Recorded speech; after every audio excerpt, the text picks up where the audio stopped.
Hello, all of you delightful beings out there, and welcome to the stream. I am Razim, and this is Ascent to Ascend Pathfinder, Season 5, Episode 20, Aftermath. We shall begin, as usual, with introductions, beginning with Taldarius. Hello, I am Taldarius, and I will be the storyteller for Ascent to Ascend Pathfinder tonight. Hi, I'm like Paul. I'm Alexi, playing Alexi, the tinkerer alchemist. Yeah.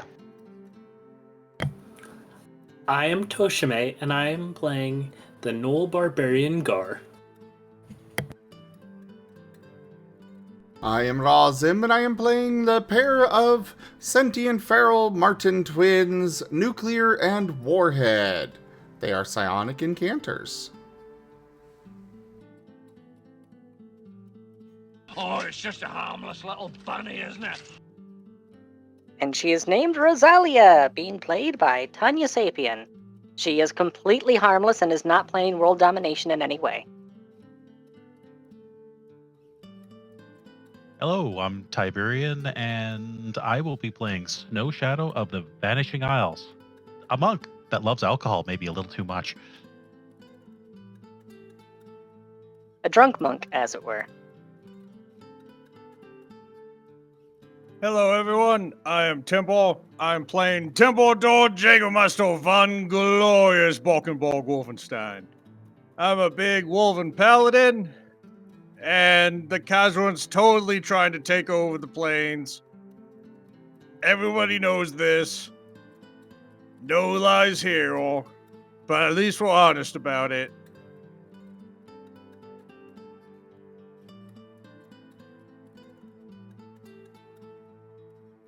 All right, now let's go ahead and move over to the recap. You ready for that, Timber? Yeah.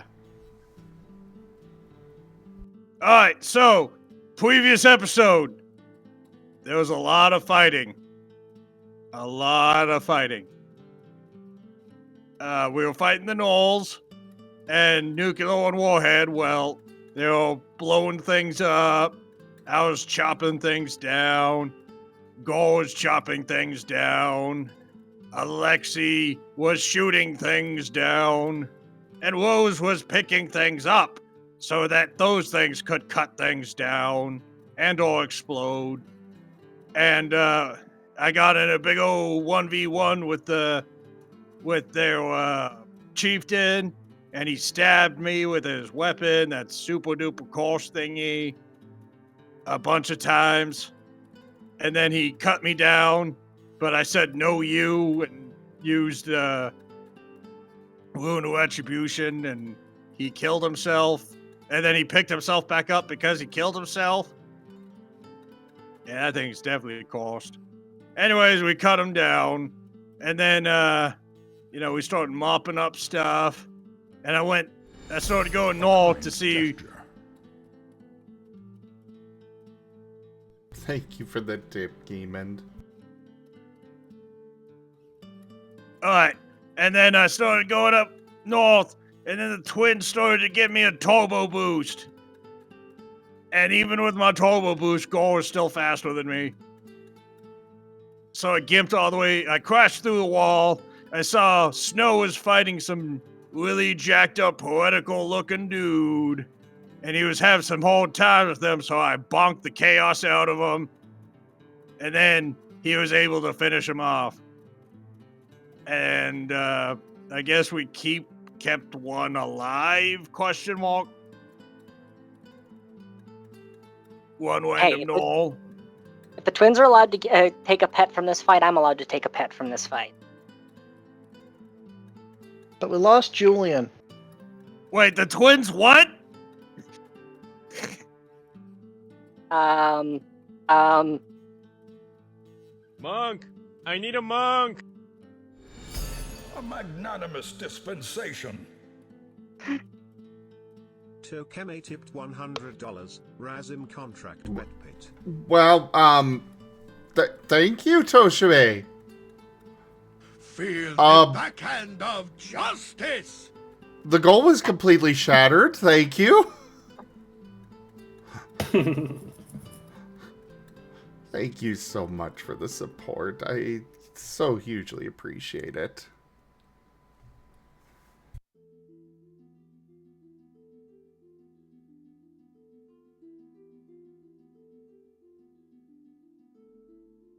Oh, and I have a bunch of heads on pikes. You have a gnoll kebab. I don't think we should call it that. Why? It's accurate. Because there's no vegetables in it. Oh, I mean, they aren't moving, so technically vegetables. What's a vegetable? Edible plants.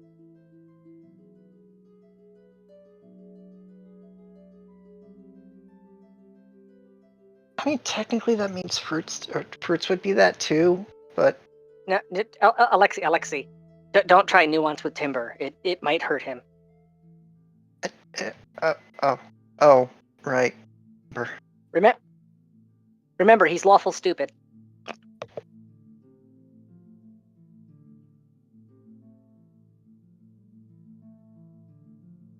Timber just squints at them.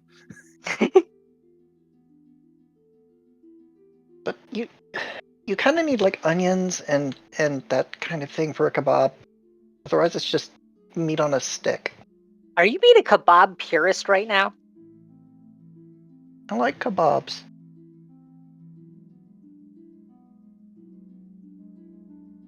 Anyways, we should get into things proper.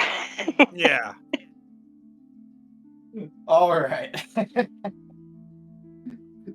So just to remind you guys, you just got done with the rather grueling fight. It is still absolutely like pouring rain right now, like absolutely teeming. Visibility still trash. The ground is basically a mix between mud, blood, and decay, thanks to Rose. You're Timber's welcome. half a foot short, or just due to the mud. Sinking into the ground. Yeah. He does weigh half a ton. Yep. And, well, you know, you have quite the mess around you. Alright, what do we have for casualties? We lost one of the hoplites. Other than that, I think everybody's still standing. I'm doing some first aid on some of the rest of the hoplites and a couple of the prisoners. And I'm washing off the blood with the rain. Gor's just standing there with his arms open. Yeah, he's having his dramatic moment there with the slow camera pan. Yeah. I stand outside with my arms up wide. And then there's snow in the main building. Just there's now an ever-growing pile of lightly sorted loot that might be inside the building. Alright, hey, Lexi, get over here. You're smart.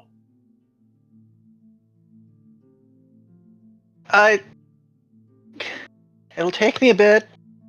But that's like a lot of way to go. When you get over there, it's literally raining blood on Temple because he's got heads on pikes and shit. Yeah, actually, when he says it's a way to go, Rose is, I haven't been this pleased let me with double a group check of range folks here. since the Cormyreans sent Of the price course. of turnips through the Of course, roof right as we during the onion begin. famine. You guys can hit your stride for a second before I break it if you want. It's pretty perfect timing. Before you do that, since the tank is within Rose's dominion range, at least I believe it is, when Alexi says it's a long way to walk, she's just gonna have the tank get up and start walking over to them. Yeah. I'll be back, guys. Don't bleed out, please. Please. They know first aid, they're fine. Train's leaving the station. Alright, well, we got this super duper cost item over here, And I want to figure out what's wrong with it before we try picking it up. Well, if you're willing to be patient, I'm halfway through bringing back the person who is using it. She's still reeling in that chain, by the way.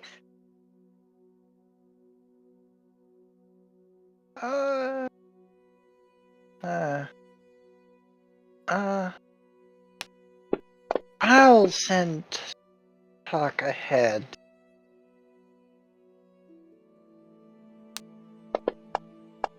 Timbo's gonna turn to the new gnoll, and he's like, "What's your name?"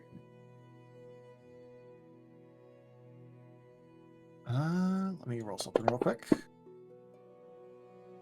They do not understand. Oh, great, he doesn't speak common. Timber, you're speaking Celestial right now.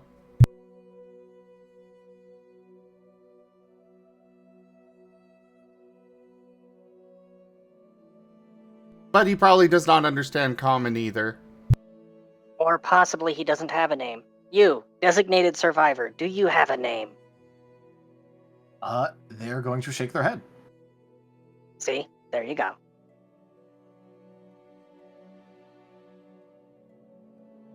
Also, the twins are attempting spellcraft on the axe. Yeah, they rolled a 24 and a 30. All right. So with that, first of all, yes, this thing is like hyper cursed. It is like so omega hyper cursed that it is unrecommended to directly pick it up. Basically, the moment it's pulled out, and picking it up right now would mean it's pulled out. It almost effectively sends the wielder into a blood rage. With the benefit that whatever they kill with the axe, they roll that hit dice of the thing they kill in order to heal.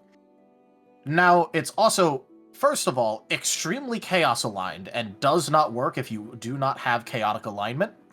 And second of all, once it's pulled out, it doesn't want to get put back. If you are not chaotic aligned, does it just not work entirely, or does it still send the user into a rage?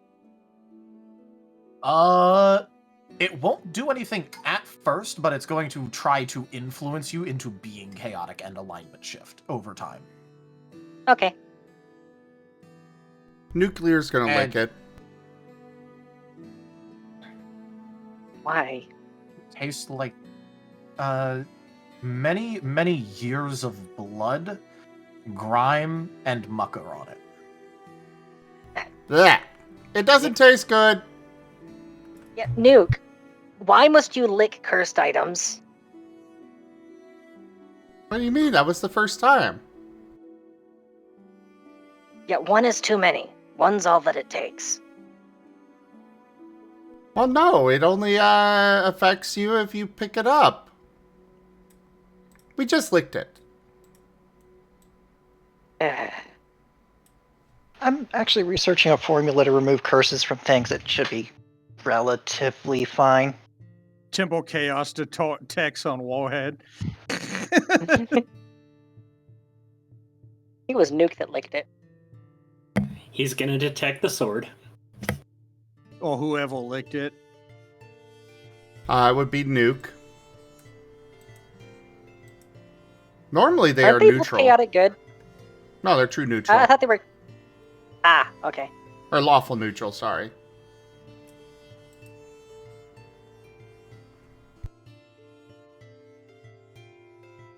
They follow their own rules. Oh, I think we just lost somebody. Oh, there goes Timber.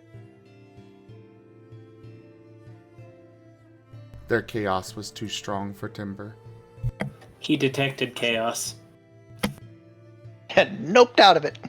No, see what it is he used Detect Chaos while standing right next to that axe. It caused a feedback loop, now he has to reboot. It blew his breakers. No, he detected chaos. He needs a running start at it. Yeah. I also like how to figure out who left, we had to go through this giant, massive massive key names. Hi.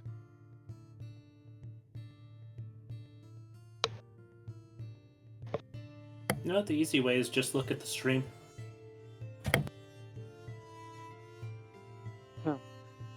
Well, Mobile Terrarian, there actually is a cursed amulet in Rosa's possession that it works simply from touch. They did not lick that one. Yeah. Yep.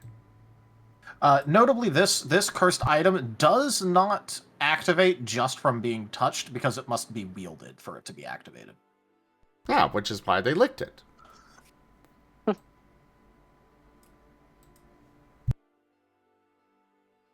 Gosh, it's like you lick something and everybody loses their mind. That's what you licked. There's some things you can lick and nobody cares. There are other things that if you lick them, you could unleash the apocalypse, you know? Where do we find one of those? Dormammu, I've come to taste test.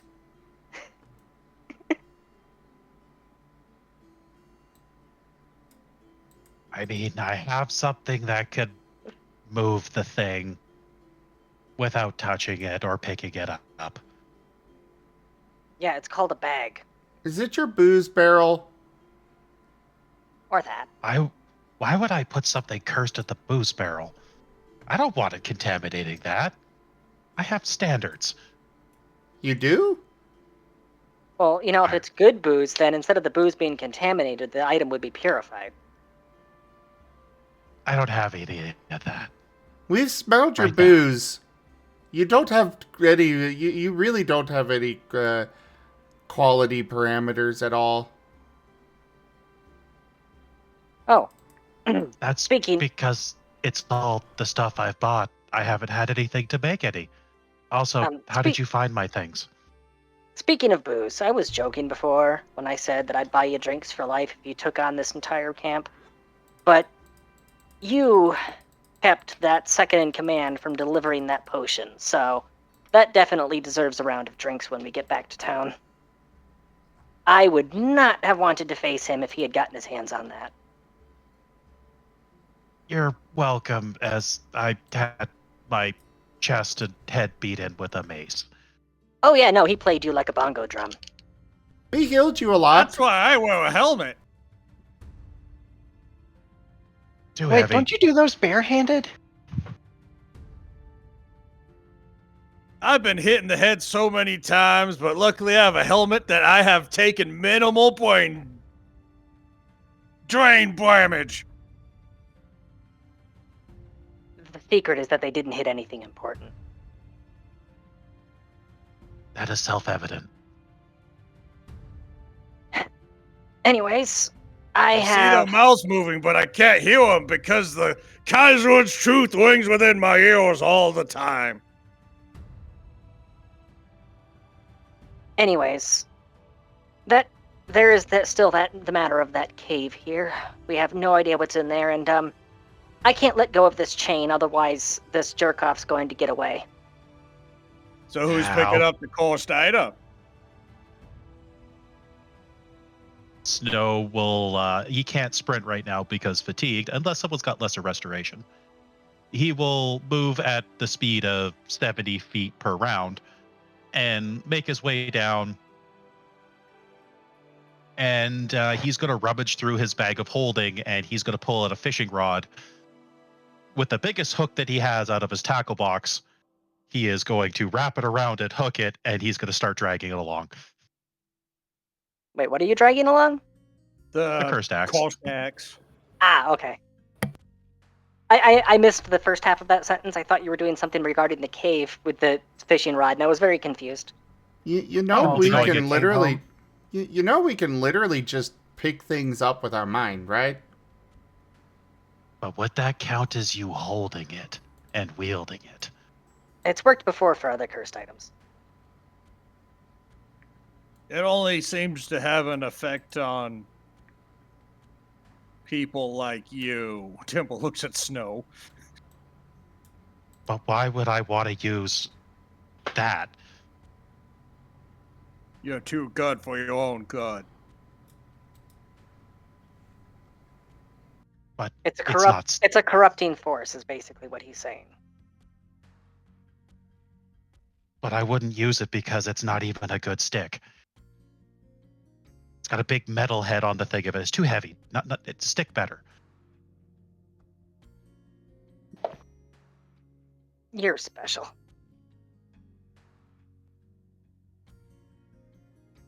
You know, I was going to suggest Talk carry it, but I think your method's better, because that means that Talk can carry something else. Alright, well, Look, we're standing around bickering. We need to find out what's in that cave, make sure that we're not leaving anything important behind, and then we really need to get these refugees to somewhere safe and out of the rain. It's a long walk back to town, and a lot of them are already hanging on by a thread. alright, let's... Timber starts marching towards the cave. Sploosh! Sploosh! Sploosh! Bloody body sploosh.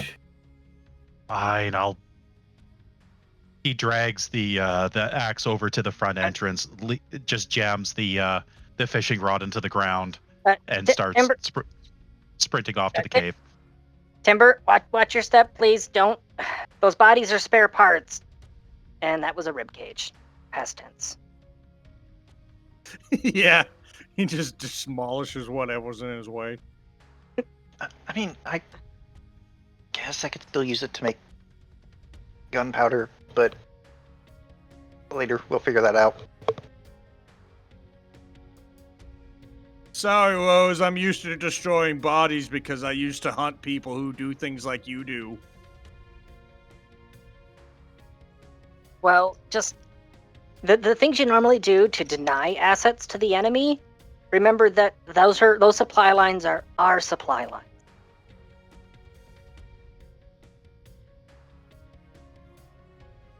AWOL.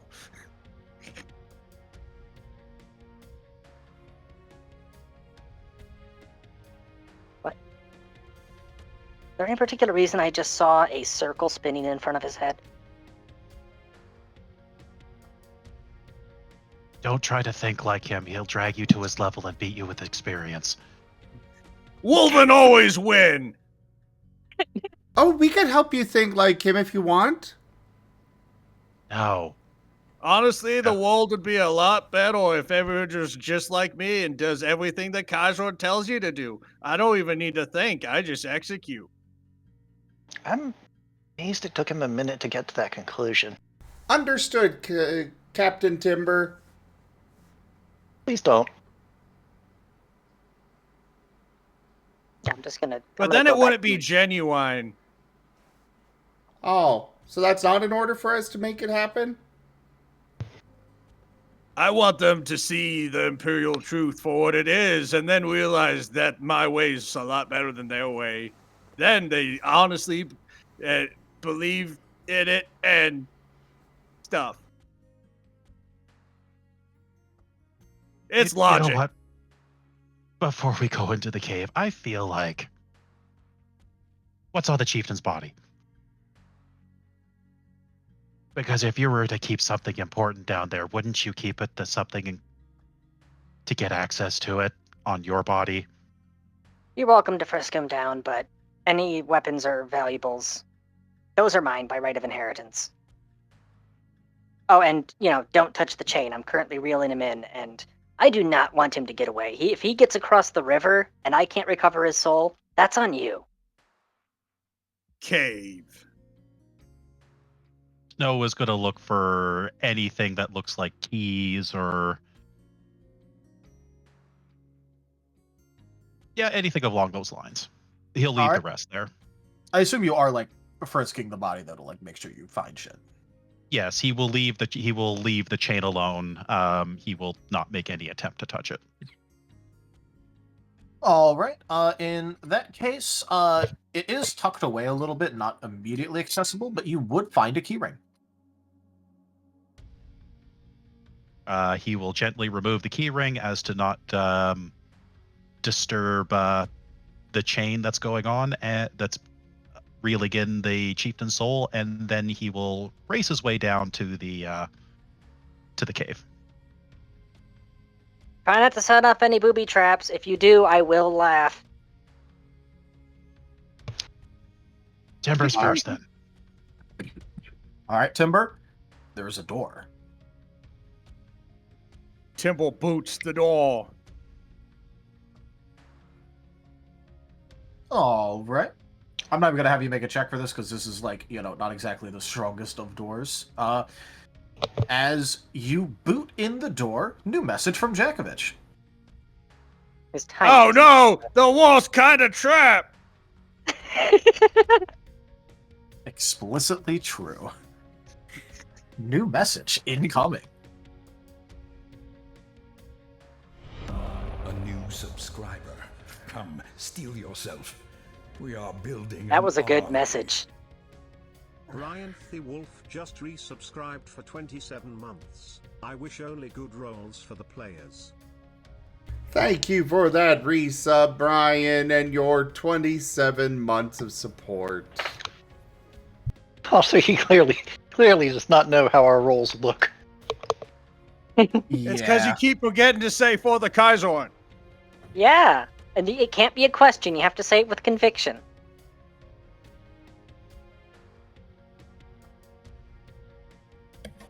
All right. So, let's begin with the Jakovich message. Okay, new ideas. I have a bunch of really old barrels that I grabbed out of one of my basements, and I'm going to try new message.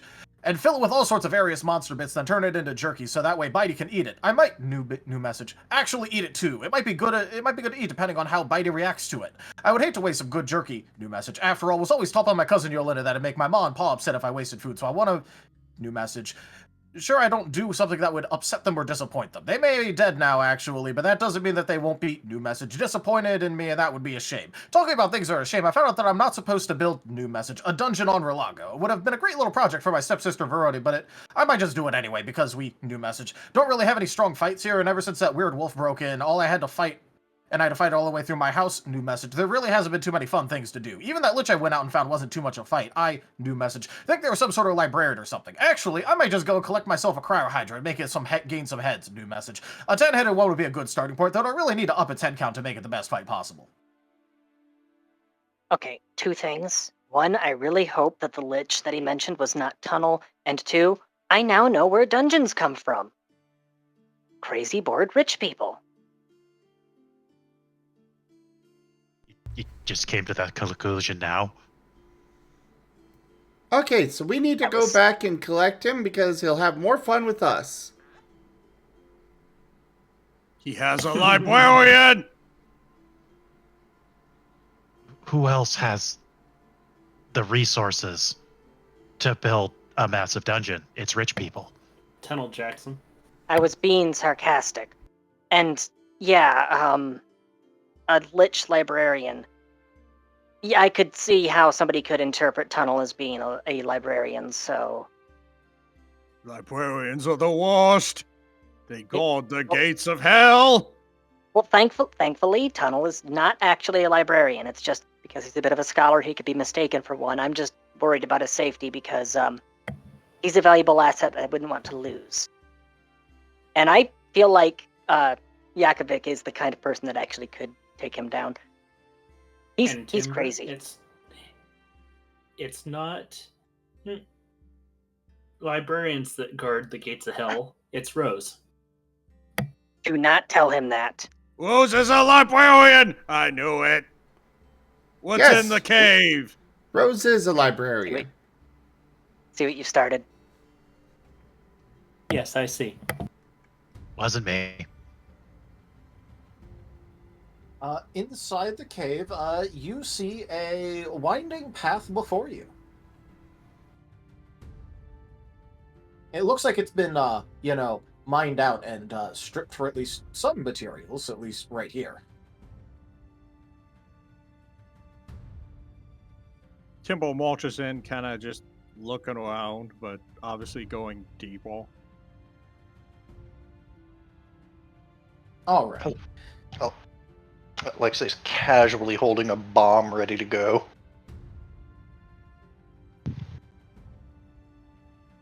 So, as you go deeper, what you end up finding is that, first of all, the walls and ceiling narrow slightly, but not enough to actually stop you from moving, just enough to kind of be annoying for you to move through. For timber, of course. Is anyone in here? Ew.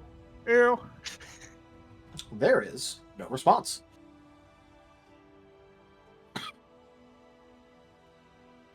I'm giving you one chance. Come out and identify yourself, because if I find you, it ain't gonna be good. There might be prisoners down here. Like people in cages.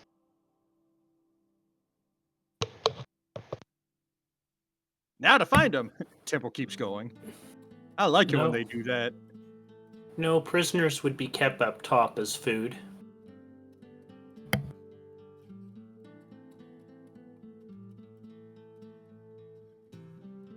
Well, I guess you would know their behavior better than I would.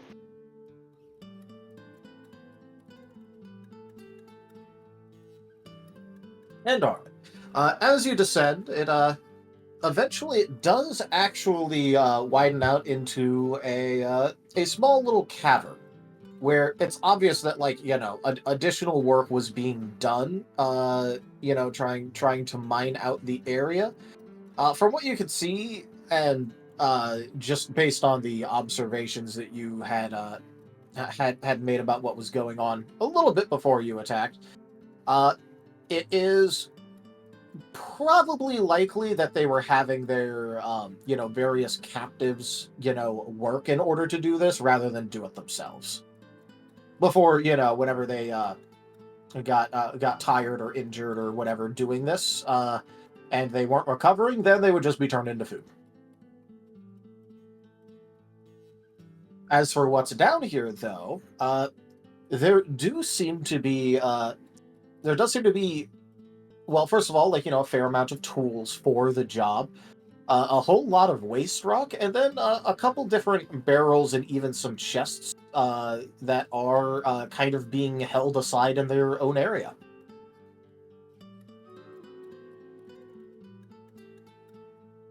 What do you think they were digging up? Well, they needed the stone for whatever hut they built up top.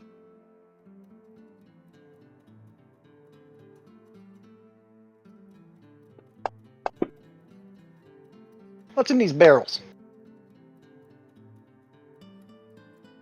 Oh, Yeah, right. just go ahead. What is that? Oh, come on! Ah! Of course Twitch froze. When he asked what was in those barrels, I was going to play No One Expects the Spanish Inquisition, but then Blurp froze and took the entire tab with it. Right. Unfortunate. My tab was hit by the Spanish Inquisition. I wasn't expecting that. No one expects the Spanish Inquisition. But Oh, yes, wow, I'm gonna have to restart my entire browser. Holy crap. kind of scuffed, but nice. Okay, yeah. So, as for what's in the barrels, interestingly enough, there is it's loosely organized. It's not really organized, but loosely. Stuff is generally in Nobody expects the Spanish Inquisition. Now it went through. That is so scuffed. in a couple of the barrels. In fact, in the more common ones, there's what looks to be some medium, you'd say medium quality iron. In a couple of others, there's some things like other rather useful metals. But one of the chests in particular is interesting because it's basically a mix of unworked, unrefined precious metals and gems.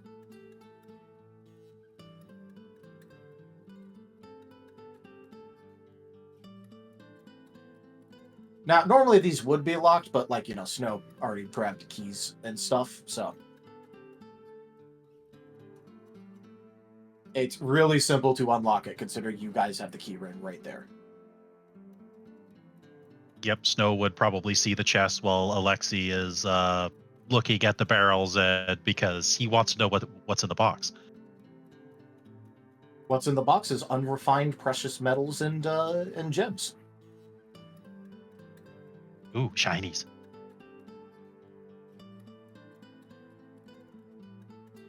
There's a bunch of gold in here and gems and shiny things. No, not gold coins or anything. Just, raw, unprocessed, unrefined gold. That's why I said gold, not gold coins. Yeah. I'll add that to my report. What exactly were you trying to appraise? I was trying to appraise the contents of the chest. Looks like it's a bunch of soft metals and gemstones that wouldn't really hold up too well in with any contraptions.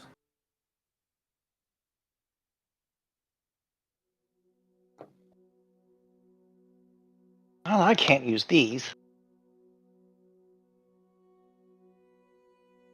Iron and copper, though. I could probably turn those into decent steel.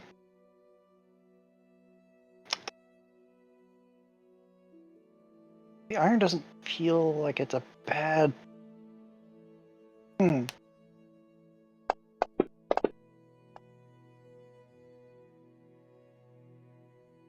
So, while they're going over all the stuff that's in the cave, Rose is going to instruct the tank to go to the entrance and reverse to it, so that way they can load it up. Because it does have a crew compartment in the back, which can double as a cargo compartment.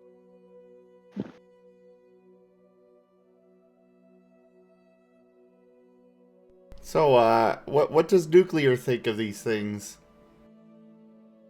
Not exactly the highest quality stuff, but it is decent enough quality that, should this actually be properly worked and melt down, this could make a good amount of gold, as well as the gemstones are looking like probably a bit higher quality than you'd expect from an area like this, but certainly within the realm of reasonability. Again, you'd actually need to find some sort of jewel cutter in order to make them as valuable as possible by shaping them, but overall fairly valuable. You think that if unprocessed, this chest would only be worth a couple thousand, but if properly processed the entire way, you could tack on a 0 to the end of that. Remember, Rose does have watchmaking as a specialty skill. So if you were to process that gold, she could actually make some nice gold watches for sale. Nuclear's gonna look over at Alexi with confusion and just shrug. Well, if you don't want it, we'll take it. And he just kind of uses his mind to close the chest and start floating it away. I do understand the concept that gold is valuable. What? Why? It's useless. It's Well- barely ethereal conductive. You want silver for that. Money. He is a man of singular focus. We also have to understand that this is the realm of the underworld. It's called a cave. Yes, it's under your purview, Rose. Hades's. Underground riches is a part of his domains. I feel like you're driving at a point, and I'm not following. Was it before he became Roman? It was a lesser aspect, but yes. Oh, okay.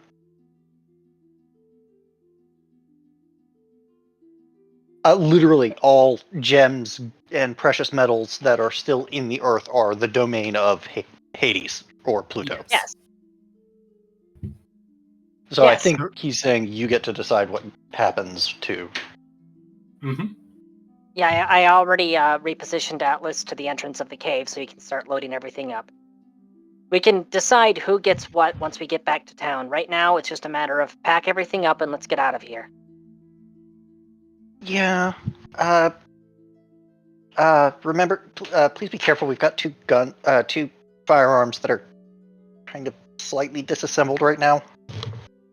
Which reminds me, did you want the project you gave me exactly the way it was, or are you looking for the best it can possibly be? You're gonna The have to remind me Imperial what Standard is the best there can be. Even through telepathy, Alexi stutters and Timber yells. What project you're gonna have to remind me? I think he's talking about the cannon gear that Timbo gave him. Ah, okay. I was worried that I had given a task there and forgotten about it.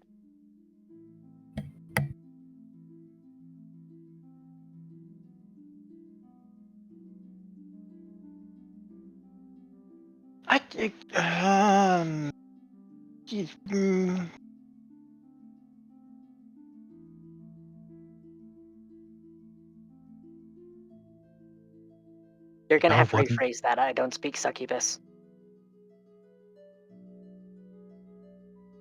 You know what wouldn't be the worst place to bring all the people?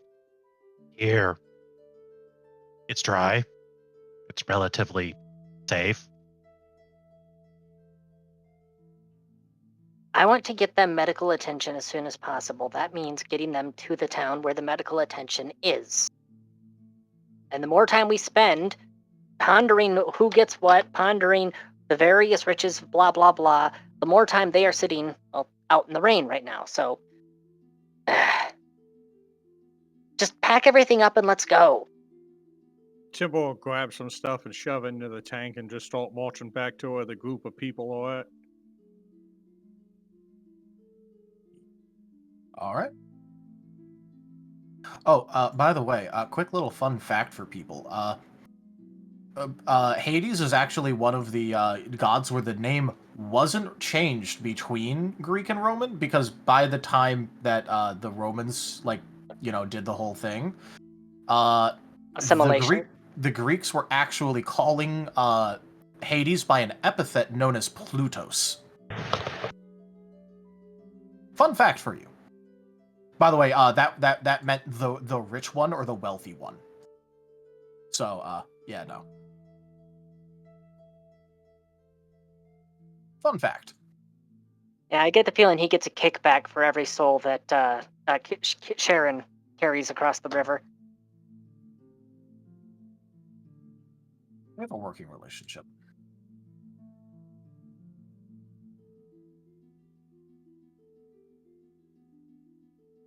Yeah, Rose is very eager to get out of this hurricane somewhere dry, to get the refugees back home, and have a chance to talk to the cultists.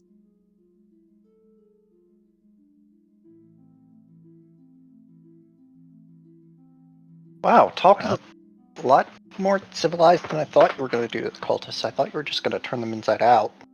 I just want to talk to them. But actually, no, she had a very interesting conversation with Sharon. So she's been explicitly told she is not she's not allowed to do anything overtly malicious to the cultists unless they are acting in aggression towards her or her people. Yep. To which she was told she could go ahead and kick them the fuck off this island if she wants. Yep, and she plans on explaining that to them.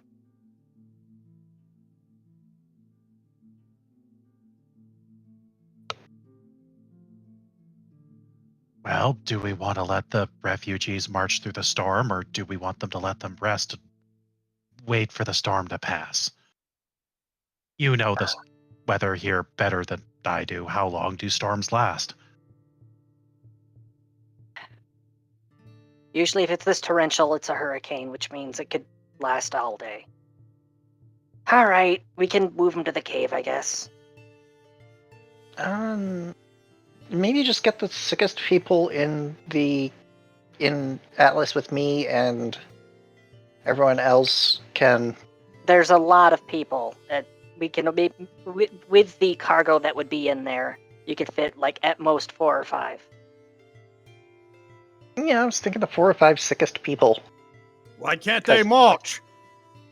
I can do at least a little bit of first aid on them while we're moving, and then the rest are capable of moving. And if the storm's going to last all day, some of the people might not make it because they're pretty sick.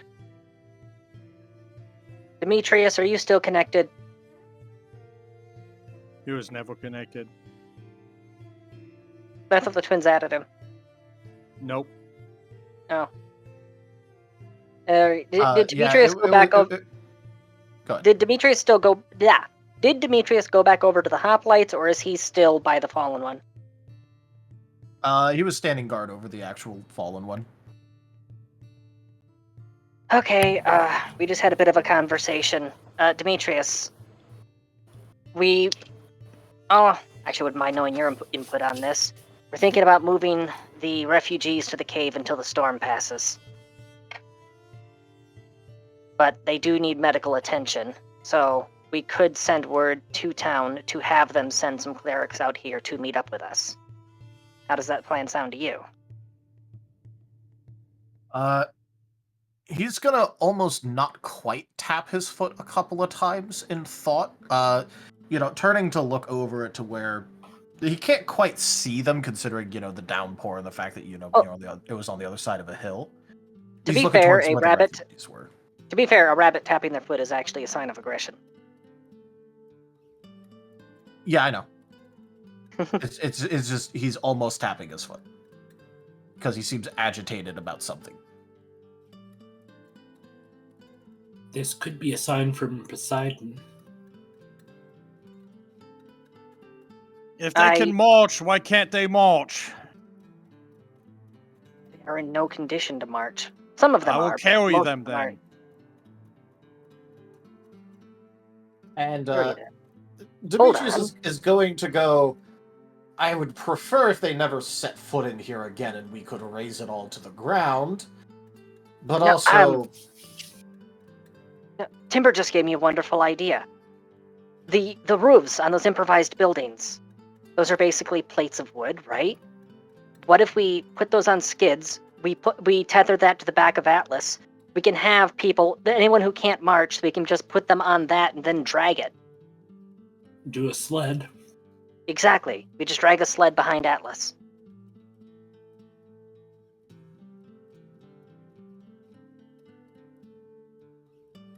If only we had somebody who could construct such a thing. I would like to bring up the fact that, well, from what I could tell and what I heard, they haven't exactly been fed. Exactly. So, do we have food with us? Do we have supplies? I noticed that some of your group have bags of holding. I have a few rations on myself. Svefenthorn has a sizable capacity. I could send him to town to pick up rations.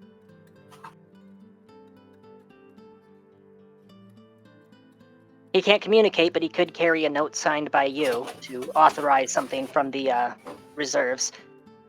As far as what's on board our ship, well, we didn't exactly restock after we got here because there was nothing in the markets to restock with. I have a lot of food. Table starts reaching for his imperial rations.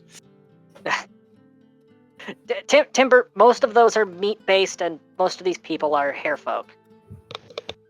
Oh. Yeah, I've got 5 days worth of trail rations, but about a third of that's jerky, so I can't, I can give you about 2 days worth of food for one person. We've got a lot more than that. What we would need is our priest from the ship to come to give a feast. Or teleport bread. Well, as I've been trying to say, I don't think it's the best idea to move starving people in a forced march through a storm where the wind's going to be cutting into them. If we had a way to... Because it's not just the water. They're already wet. The wind is high. All right. I Okay. Move the refugees into the cave. I'm gonna make some notes and then send Sveth and Thorn to go get some food.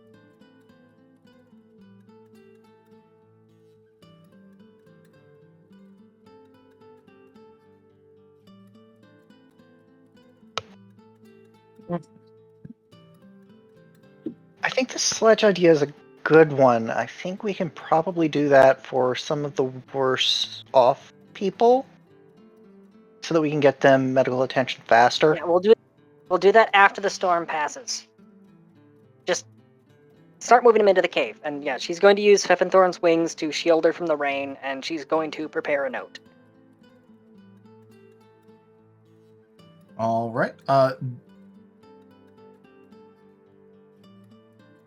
So in that case, the refugees would be moved to the inside of the cave, with a couple of the hoplites standing outside the cave as guards, and then the rest follow it, like, leading and following the refugees inside in order to mostly keep them calm and feel a bit protected from having guards with them.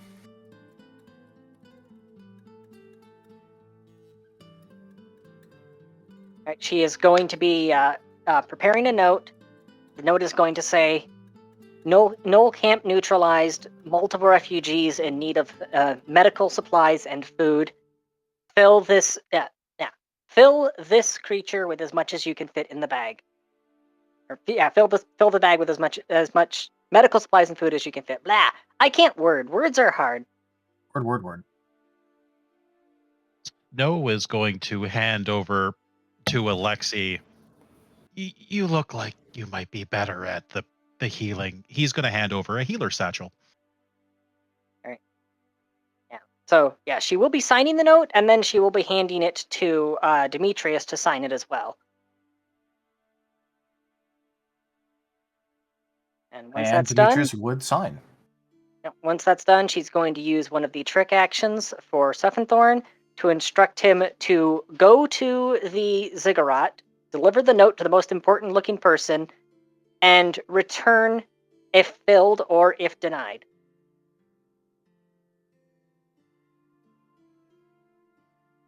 Denied is unlikely, but I don't want him to end up getting caught in a script exception, because I'm basically programming these things and I need to make sure that there's escape code. Makes sense. Svathenthorn will fly off. And of course, instructed to terrain mask on the way there, because the winds are definitely stronger the higher you go right now.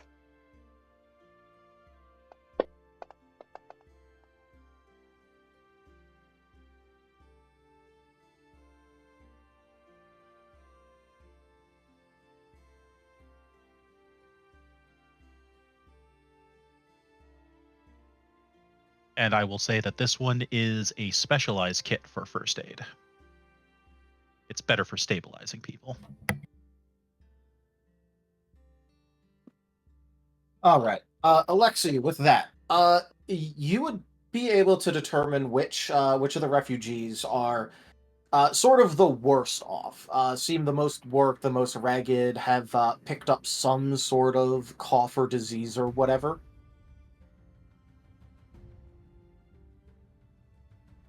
As it's not looking too great for some of these people because of the fact that, they've effectively just been starved and worked for days on end.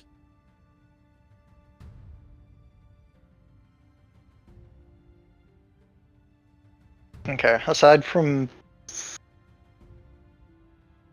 Okay, I can use some of my trail rations to alleviate starvation effects for some of the worst people off for that. But aside from people who need rest and people who need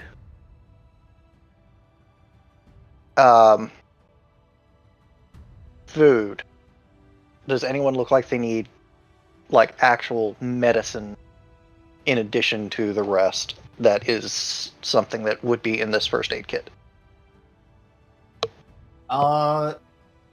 No, and you'd be told that the reason is why is because if someone got too injured to work or broke a bone or something, they'd just be eaten instead. Of course Which they would. means, at most, like some of these people are just like, slightly roughed up. Yeah, the worst injuries would be the kind of injuries that they can hide because they'd know that as soon as you're damaged goods. Does anyone have any cooking utensils or a mess kit? Yes, in my pack. It's in the pouch on the left. Timbo has a very big mess kit. Emphasis on mess. We're gonna use timbers because it's a big pot. Oh yeah, and once everybody's getting moved into the cave, Rose will be what is my my drag limit is 375. Does the deceased chieftain weigh more than that? No, even with the added weight of mud and muck, sinking into his fur. Okay, so yeah, she's going to tie off the chain around his neck and then drag him by the chain into the cave. And then continue reeling him in. Can someone get me at least some dry wood or something? I have a bunch of rations that I could at least make into a broth, a non-meat based broth. It might not be wise to feed starving people food so soon. It might make them sick. And at the very least, it'll spread it around. These people are obligate herbivores. Yeah, you can't make bone broth. It won't agree with their systems. I said non-meat based broth. Check the right pouch on my backpack. It's in Atlas. There is an alchemist kit. My portable lab is in there, and it has a burner that. Oh, good point. As Snow goes into his bag holding and pulls out a portable alchemist kit as well. Temple gives Snow his bucket-shaped mess kit, which has a bucket, a shovel, a pitchfork, and a short sword. Of course it is. All the utensils. You ever feel like you're living Stuart Little when you're around Timber? Who? That was out of character. Oh. So I'm going to assume that just as Alexi said, about a third of his rations is meat. So he's got 7 rations that he can throw into this, and he's going to be making a broth. And since he's not rushed, I'm going to take a take 10 on his cooking skill. He's not looking for the perfect food. He's just looking for something to feed as many people with what little we have.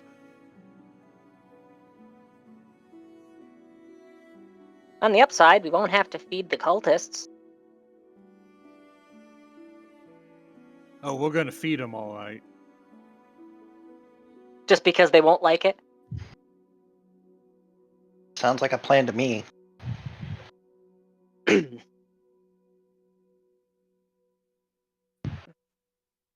Okay. I think I get the perfect thing to feed them. Okay. You. Bed now.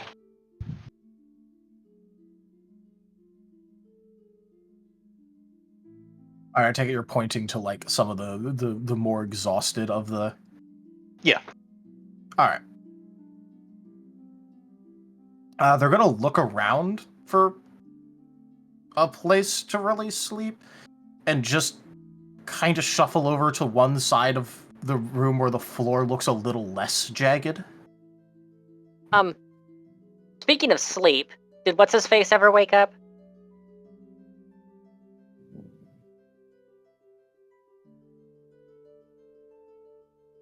The VIP that we had a side job to recover. I can't remember his name.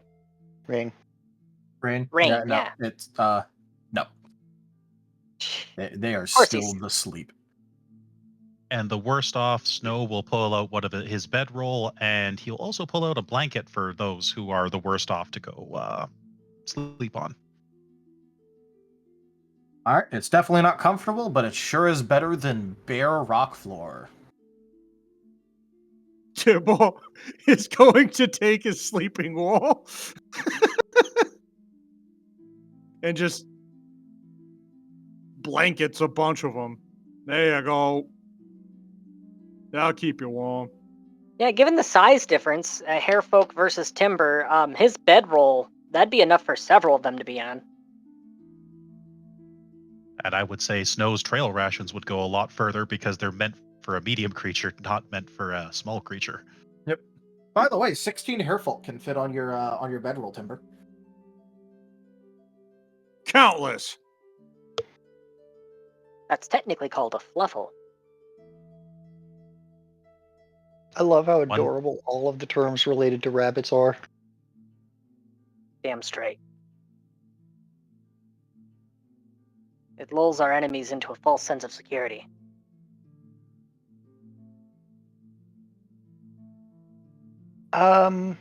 Hagar, could you, there's some soap in the left pouch. I usually use it for cleaning my supplies, but I think some of these folk might appreciate it.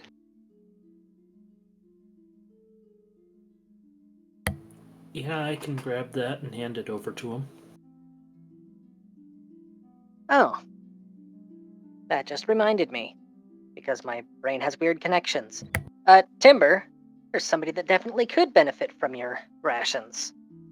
Pointing towards the designated survivor, who she still needs to figure out a name for, or see if he wants the name himself.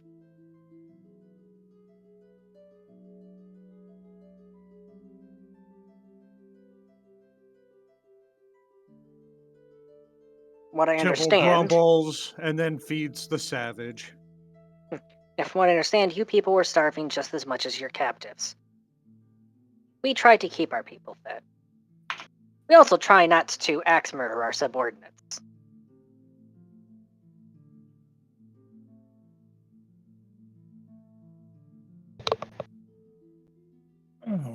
Tibble will give him a can. I'm sure 4 days worth of food would be something he really likes. I think you will take it and look confused. As Tibble it is a opens metal it for him. can. Tibble He does not opens it for him. understand. Yeah. Tibble opens it for him. He looks confused, but in different ways, but we'll start eating. Such as, it very clearly has the expression of, why would anyone bother? But what variety of can is it? Is it crunchy or is it slop? Flip the coin, I guess. Yeah. Oh, it's sloppy! Oh. Is that what they said? No, he played Hallelujah. Oh, yeah. Sloppy. Okay, so yeah, you got the sloppy chow. That's the best. I remember when we only had crunchy chow. Man, invading the world sure has its benefits. More funding for the wolven to get food. Yeah, let's phrase it that way. Note for the audience, Rose knows what's in those cans. Not like a gnoll is likely to care. Yeah, Noel wouldn't care. Other people present might. You know, I don't want to know what's in that can.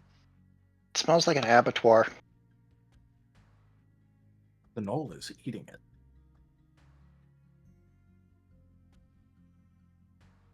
If Well, if you Timber wanna- if Timber enjoys it, it must be disappointment. Well, saying through the telepathic network, not saying it out loud. Well, if you want a clue what's in those cans, the Imperium doesn't have prisons. I am never touching one of those cans ever again. I never touched it in the first place. I'm still not going to touch one ever again. I know. I haven't touched one, and I don't plan on. Wait, didn't the twins adopt one of the not talky ones? Hyenodon. Hyenodon. Yes, the one that I knocked unconscious, and then they floated it away. Yeah, we call those Henry, not because their name's actually Henry, but the gnollish word for attack sounds kind of like someone shouting Henry. You know, Henry. Well, are we gonna feed that too, or? It already ate. Oh, okay. The body's outside. Yeah, There- there's dripping condescension in those words, by the way. Oh, right. It ate about 9 gnolls. It was happily following me as I was killing gnolls to make way to get the prisoners out. Oh, so that's what that was. I was worried that some of the refugees weren't fast enough. No, the refugees were plenty fast. I knocked it unconscious before it Oh, could get okay. to the people. And then it Okay. took a bite out of me. So I won't be needing to make a new rug. Got it. Well, if you need me, I'll be outside. Because I think I'm scaring the civilians.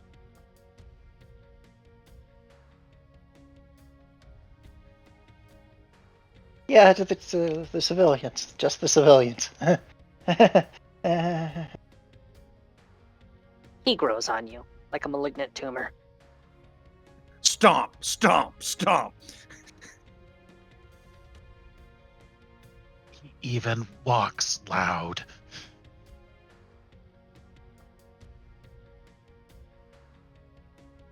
You know what? If you know what pay attention, you see he has stone slabs on the bottom of his boot.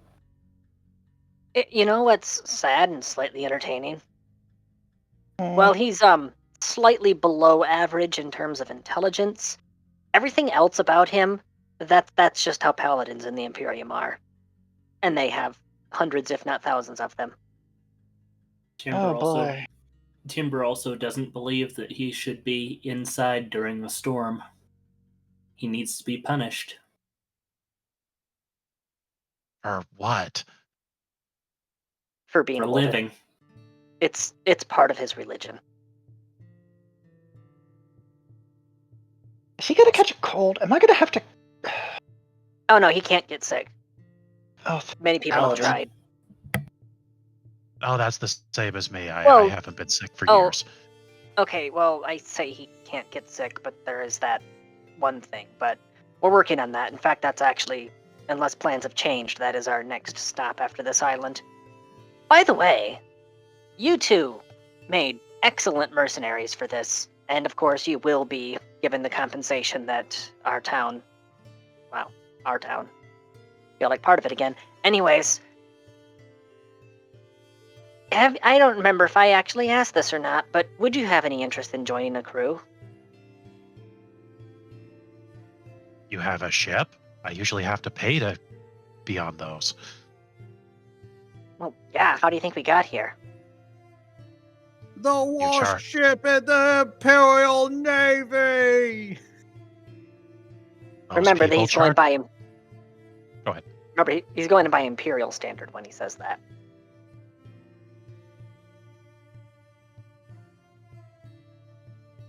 I mean, most people charter a ship. I'm not usually familiar with the ship owners.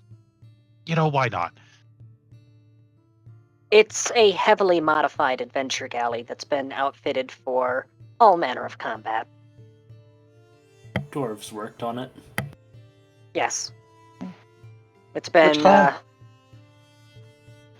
I don't know which clan. But, had a tree integrated to it, which increases the structural integrity a little bit. Doesn't do much for the aerodynamics, but that's not much of a concern considering that my automatons help with rowing. It's also been outfitted with a flamethrower, magical resistance to flame, which is part of what powers said flamethrower. So Like, you'll So it has a have- very- slowly looking up, like, Oh, and it does have a very large brig, but most of those cages are currently full with my spare parts.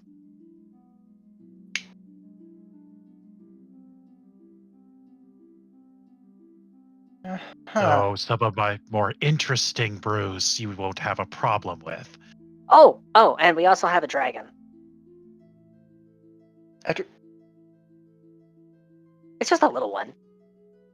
On a wooden. But you did say it was flameproof. Flame resistant.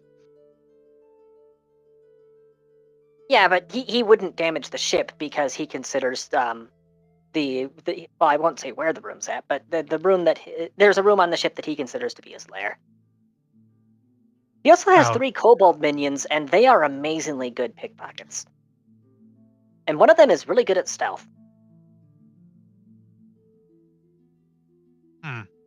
Your sales pitch needs some work. Well, I mean, usually my sales pitch is serve me now or serve me after you die, so I mean, It's improving. yeah, exactly. I'm getting better at it. Would you rather be served the pitch from Timber or me? Yeah, this is the soft sell. I thought you didn't eat people. He doesn't eat friends.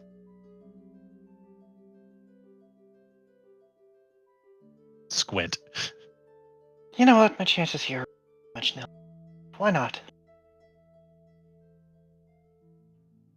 Actually, on the note of crew, I want things to get too crowded here. I need to talk to Orchid once we get back to town. The only reason we have a small contingent of orphan street urchins that we picked up a few islands ago.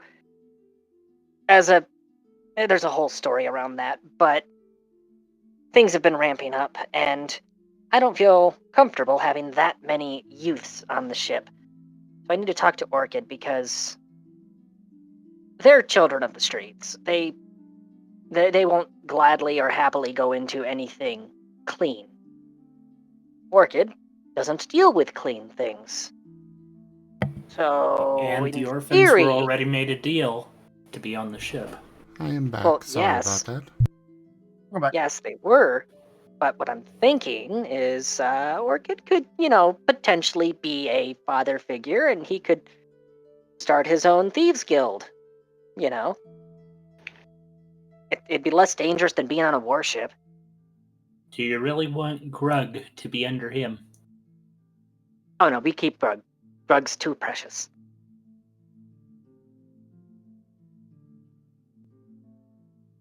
But it is an idea. We just present the offer if Orchid is on board with a few apprentices.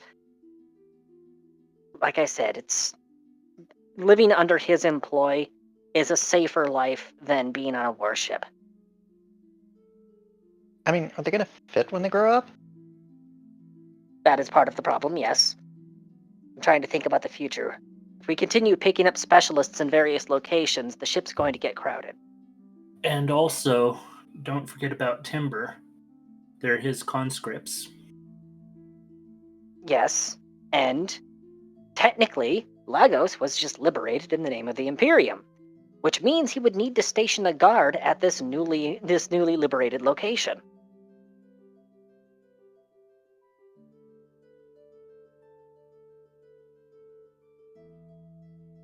I see. I can plan things ahead sometimes. Yep, I'm just saying let Timber know before.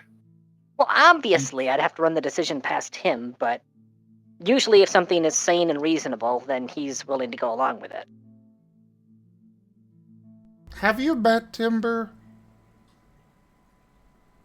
Or rather, have you met the same Timber we have? I'm talking about things from a tactical perspective.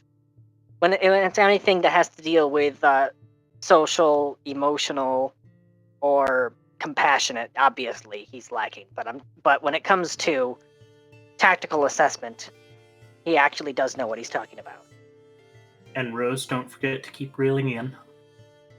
Oh, I have been. You have no idea how much he's flailing at the other end. I can feel it. I have an idea. He does not like this at all, and I am enjoying every minute of it.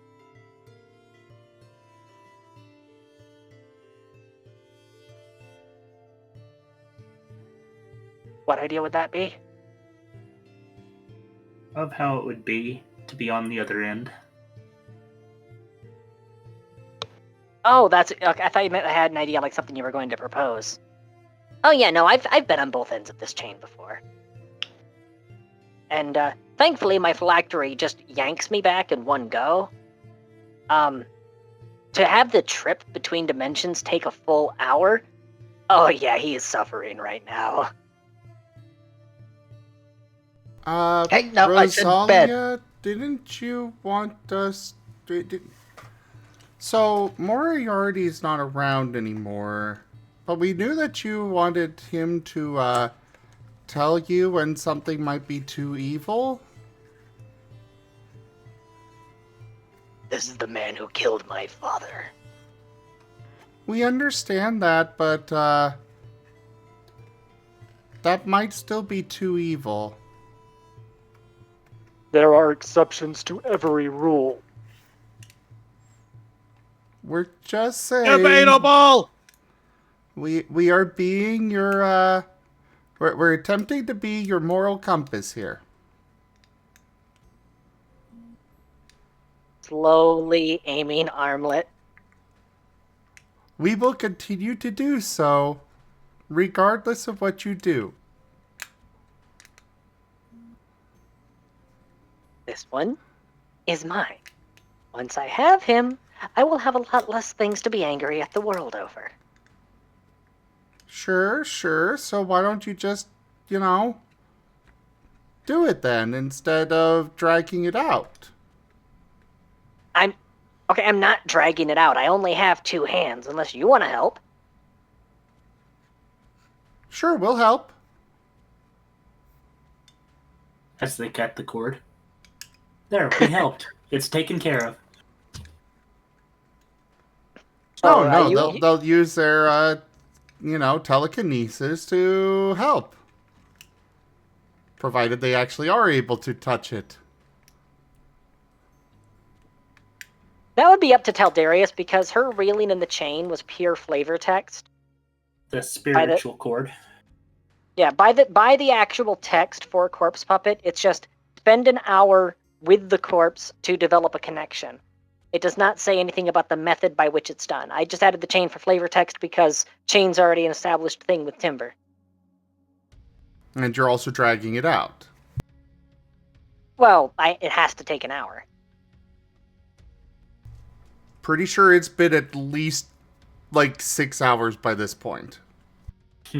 What? How long? Okay, we just now started feeding people. Yeah, we took time to get everybody inside, get them settled down, get rations figured out, getting it cooked up, getting it spread out. Okay, it has been at least an hour, probably 2 or 3. Taldarius, has it been a full hour? I was gonna say that it's getting close to being a full hour. It has not actually been a full hour. Mostly because, I'm gonna be real, you guys had the, it isn't like they had to move very far in order to get to the current location. It was literally just, they were just over a single hill. Right there. Well, yeah, fine. She's just gonna give an eye roll and start two-handing it, pulling the chain in as fast as she can. Storyteller? Yes. Can Temple protect the hoplites from the wind? The one standing guard. Yeah, you could, because there's 2 of them outside, you could definitely. Okay.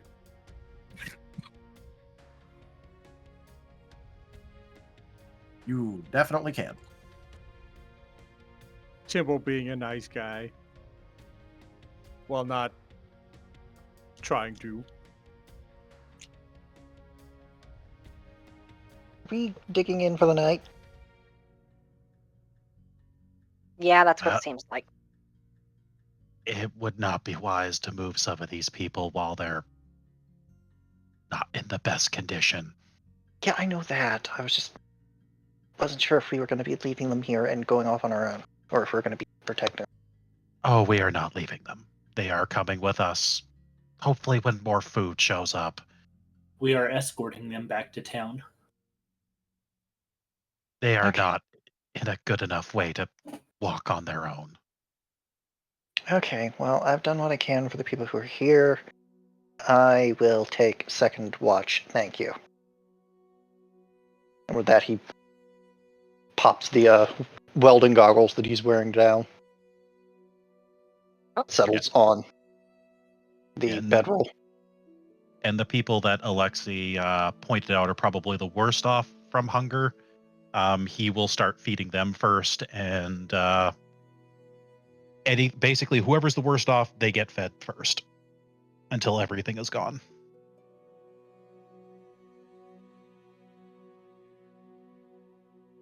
Almost got him. Yep, he is really putting up a fight. He does not want to go back into his body. Shane, that's not negotiable. And one final yank.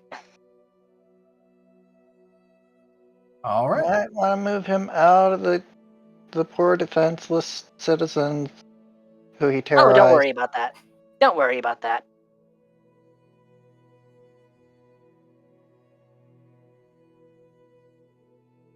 And the ones who are most injured would probably be Nuclear Warhead. From taking the damage earlier from us. They're fine. You're faking That it. blood spews out. That's cherry juice. Don't be tricked. As they look down and lick some of it up. Nope, definitely not cherry juice. Twins, do you even eat? We don't need to, Yes. but we do. No We food don't for need. We don't need to sleep or breathe either. I still Much have like myself. And much like myself, they do many non-essential things purely for recreation. I will say they look half dead. I've got 2 potions hanging off the backpack if you want to take them. Unfortunately, these wounds can only be healed by resting. It's kind of the trade-off of taking on your guys' wounds. Well, still plenty of space on the bedroll. It's an ephemeral thing. Chiefy, wake up! Slap, slap, slap, slap. All right. So this is successfully now been converted into a flesh puppet. Hi, it's me. It's been a long time. How have you been? Dad's been really busy being dead. You know, after you murdered him. Okay, look, we both did a lot of things that you're going to regret, but I think we can put our differences behind us. For conquest, you monster. I will say, though, since you were so brutal to your own men, you must really, really love to torture. I love it too. So, why are you, quoting GLaDOS? She's written a few speeches. I The have a whole few duo thing.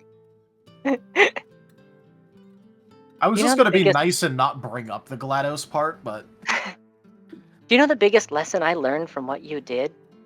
I discovered my connection to the Death Lord. In the event of catastrophic damage, souls connected to me are preserved for reanimation. I was able, well, forced really, to relive you killing my father, again and again, forever. You know, if you'd done that to anybody else, they might devote their existences to exacting revenge. Luckily, I'm a bigger person than that. I'm happy to put this all behind us and get back to work. After all, we've got a lot to do, and only 60 more years to do it. More or less. I don't have the doomsday clock in front of me. But the important thing is you're back. With me. And now I have control over your will. So there's nothing to stop us from playing together for the rest of your afterlife. After that, who knows? I might take up a hobby. Dissecting souls for their essence, maybe?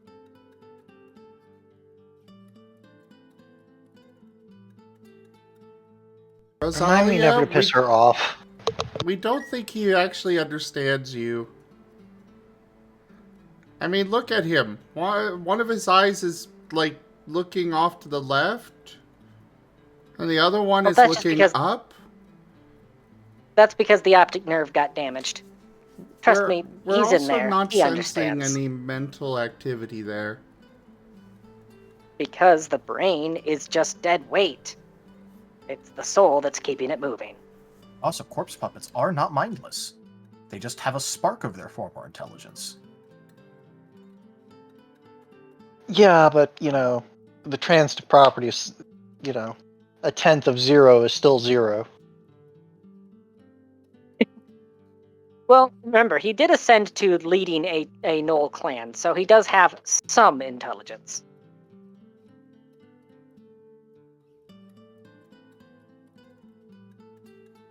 Okay, I wasn't gonna have enough nightmares tonight. Fun fact, corpse puppets have an int of 3. Yep. He kind of just seems like an animal now. Kind of like our hyena Don over there. Animals are 5. Intelligence.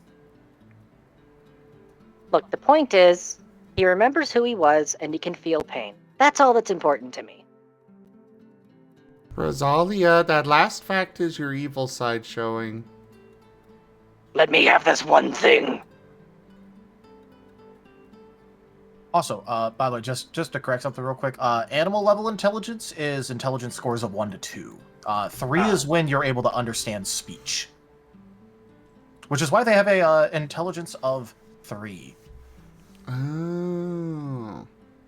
Yep. And I'm used to D&D where animals are intelligence of 3.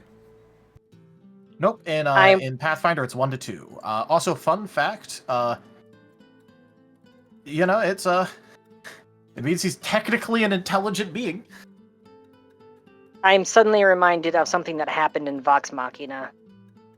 Grug, their barbarian, he got turned into an eagle, and his intelligence actually went up by 1 point.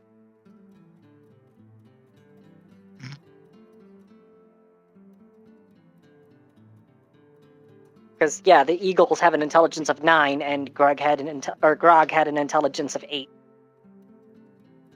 Pretty funny. So, Rosalia, anything you do to him, you might as well just be doing to an animal. It's not that far off. And?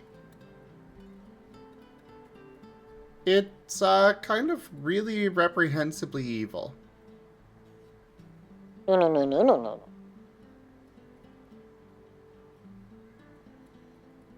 Look, you are not going to ruin this for me. We're just saying, you're not actually really torturing him. You're just kind of torturing a random animal at this point.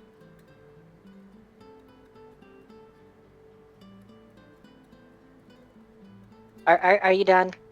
Are you done being judgy right now? Because I still have several other things I need to do. We're just being your moral compass. And keep him away from the prisoners. Quote for intelligent gnoll. Can't help, dead. Real.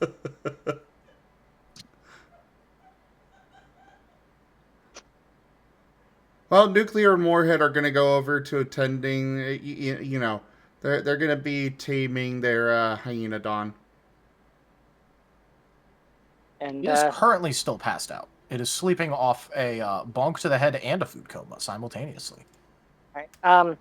Since she has Hey. finished bringing back creating the corpse puppet, an hour has passed. Has Pfeffenthorn returned? I'm just saying that if Ark has taught me anything, when an animal is passed out entirely and usually drugged by some means, that is the perfect time to tame them. You don't start stuffing their mouth full of berries just to tame them. Of course not. He gets meat. I would also like to say that shoving an Snow was entire doing. T-bone. Shoving an entire T-bone. Love me. No. I would like to say that Snow was doing lethal damage to the Hyaenodon, so it's going to take a while for that to heal. It's a little I was banged thinking narco berries.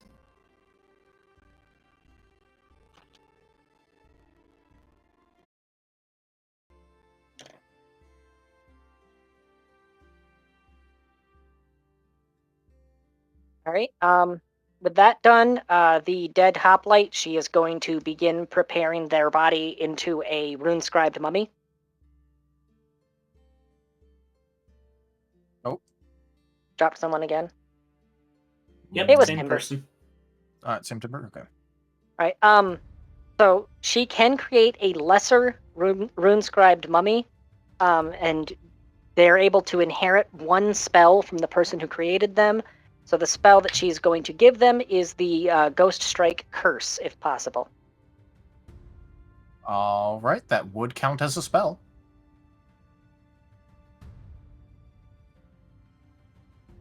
So that's going to be taking a little while, because she literally has to make a mummy. So.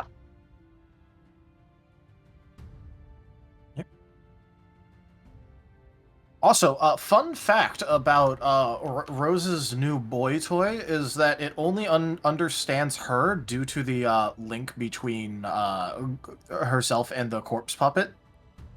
Otherwise, it only understands people who are speaking in Gnoll. Because at what 3 intelligence, you can only understand one language. Because you can only understand your racial languages, and Gnolls only have Gnoll as a racial. Yeah, basically, from his perspective, he's living in a perpetually heavily drugged state.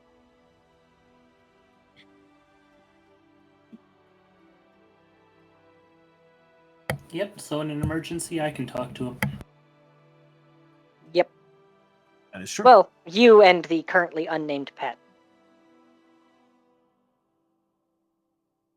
Hyaenodons are animals. I will point I was out referring that to the gnoll. Warhead also knows Gnoll. Well, Okay. technically, you can communicate with thoughts directly, so technically, you know every language.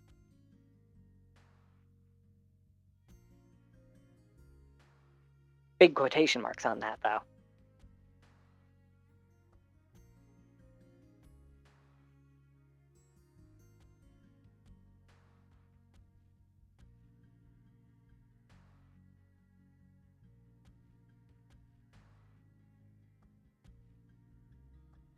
Moving forward. I think after Snow finishes feeding as many people as he can, he's probably going to go find a spot and pass out. Because he be fatigued and he wants to sleep. Timber has to restart his computer. Ah, okay.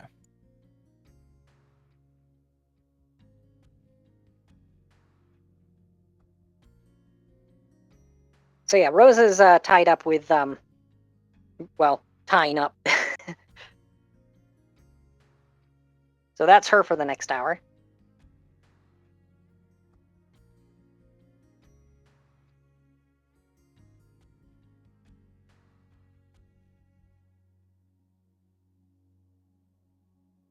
Hey, Demetrius, could you do me a favor? Could you see if you can slap Rain awake? Wouldn't mind knowing why it is that he was so important to Orchid.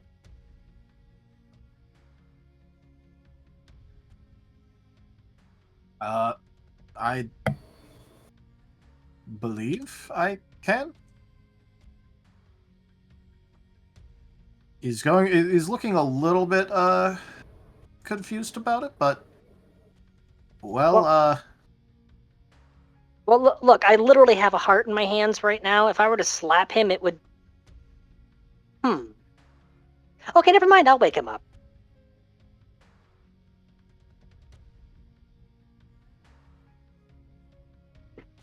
Just big, heavy, blood-covered slap across the face.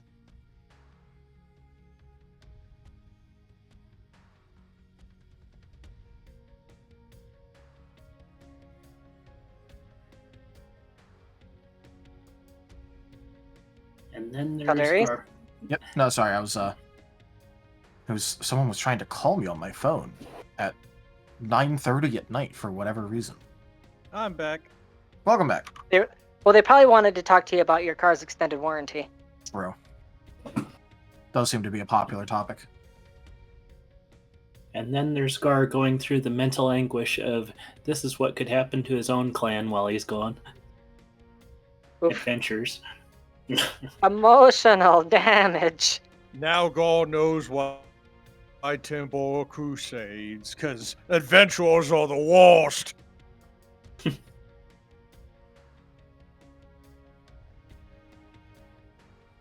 All right. So you were trying to wake up Rain? Yeah, so she was going to ask Demetrius to do it because she was currently elbow deep in a corpse. And then she's like, hey, wait a minute, my hands are blood covered right now. This is the perfect time to slap him awake. All right. High or low? Well, she's definitely been taking the low road lately.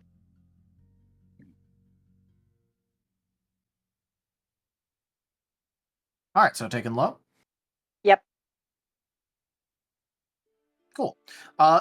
In that case, it takes a good couple of slaps, and that doesn't quite work.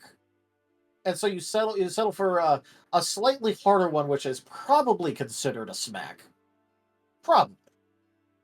And then all of a sudden, the hair folk you are looking at wakes up with a mumble and a not over 5 more minutes. You know, if you were sleeping any tries deep, to roll over a little bit. if you were sleeping any deeper, I'd contemplate reanimating you, and another slap on the other side. The what?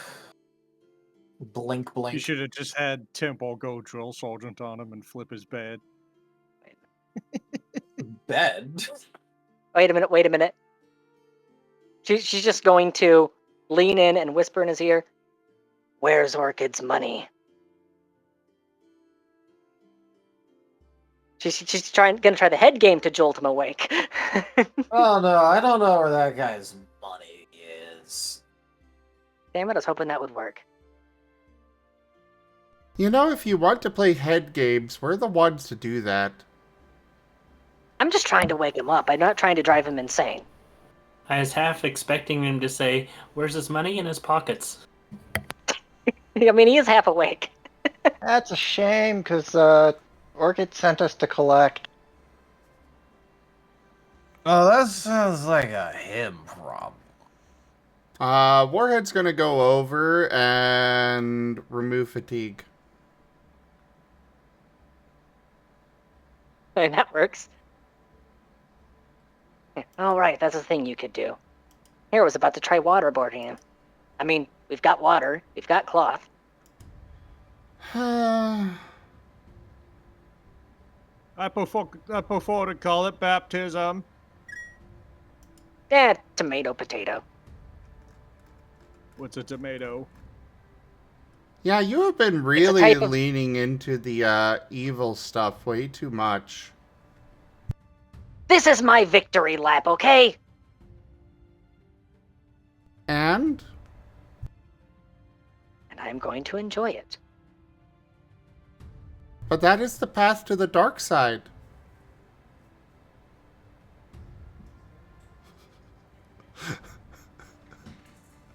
Just ear twitch.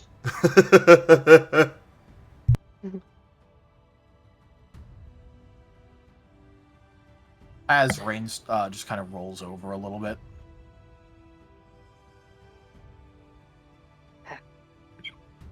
Rosalia, just remember, Yeah. it's all the meat eaters talking.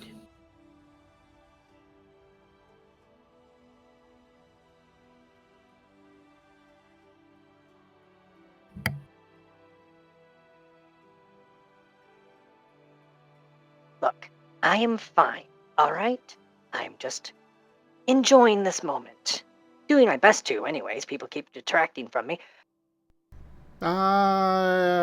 You're enjoying it a little too much to the point where you're definitely not fine. You know, you two frequently enjoy things at the detriment of others. You don't hear me, well, actually you do hear me judging you for it. Nod, nod, nod. Ah, They're gonna pull out some paper and start drawing up a shape of, the rough shape of Rosalia, and start coloring it in, and mostly fill up the Rosalia. So, see, this is your evil part, this is your good part. The good part is very small. And the more you lead into the evil part, they scribble in some more. See, it gets bigger. I prefer to think of a it good as... thing. Being big is good. See, I prefer to think of it as compressed. So it's higher density good, so it can do more good whenever it is used. And That's not remember, how it this is our works. Christmas episode. Yes, Rose is enjoying her Christmas. It has many presents.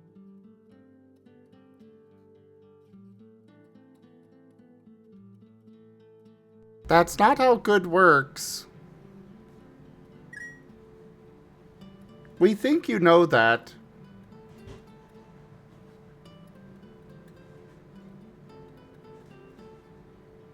Right. Anyways, Rain, wake up. Wake up, wake up, wake up. Oh, what? I What know are you- you're not tired anymore. The twins are actually really good at that. I'm not tired. That doesn't mean I don't want to sleep. Oh, so you're a lazy bastard. I prefer the term selectively active. That does check out for hairfolk. You shut your mouth.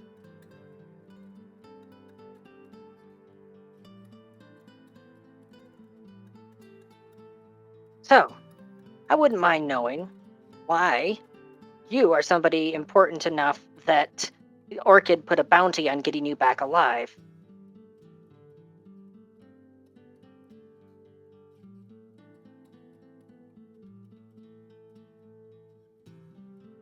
I mean, people can be useful.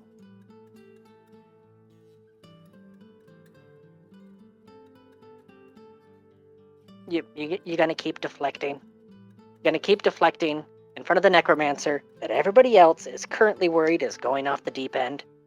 Is that truly your course of action? You know, an easier solution is for us to just pull it out of his head. No. You can't start with the ultimatum because then you have nowhere to escalate to. Ultimatum? It's just the easiest course of action. Well, yes. The easiest solution As a is usually hairful- to kill it. Well, no, because then we wouldn't get the information. No, I'm saying as a comparison. I will let you know that is probably a bad idea. Look, the simplest solution is often the best one, and killing him is hard. But stealing his memories is very easy.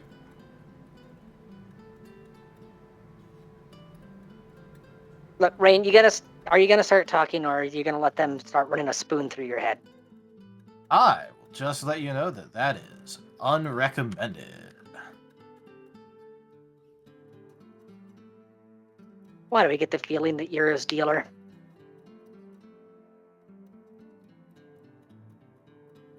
Or what in particular?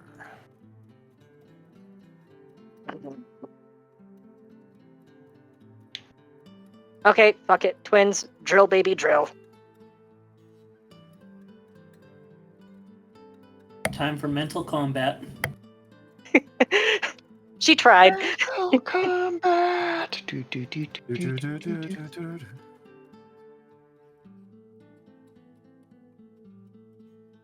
Alright, let's bring up the Mind tab.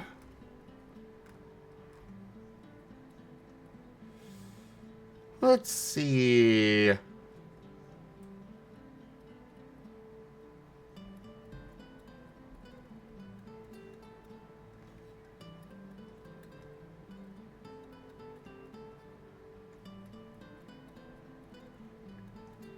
What do we have left for spell points? Nothing. That might make this a little bit harder. I forgot they were at 0. Ever so slightly harder, yes.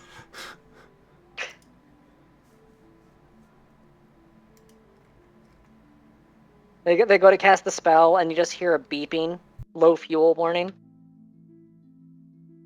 And Rain is just gonna go, by the way, thanks for taking me to the cave. It's a lot darker in here.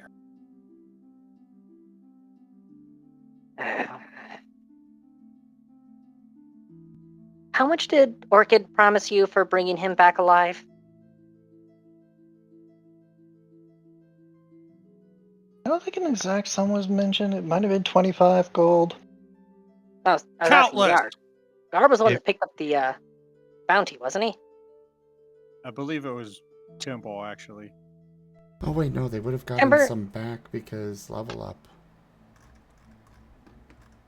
Oh yeah, we leveled up. That's a nice workaround. So however much your pool would increase by when you leveled up, that's how many points you currently have. Yep. Talk about riding the red line.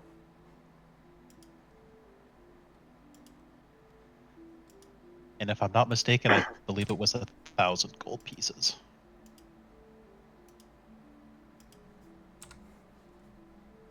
I don't remember it being that much.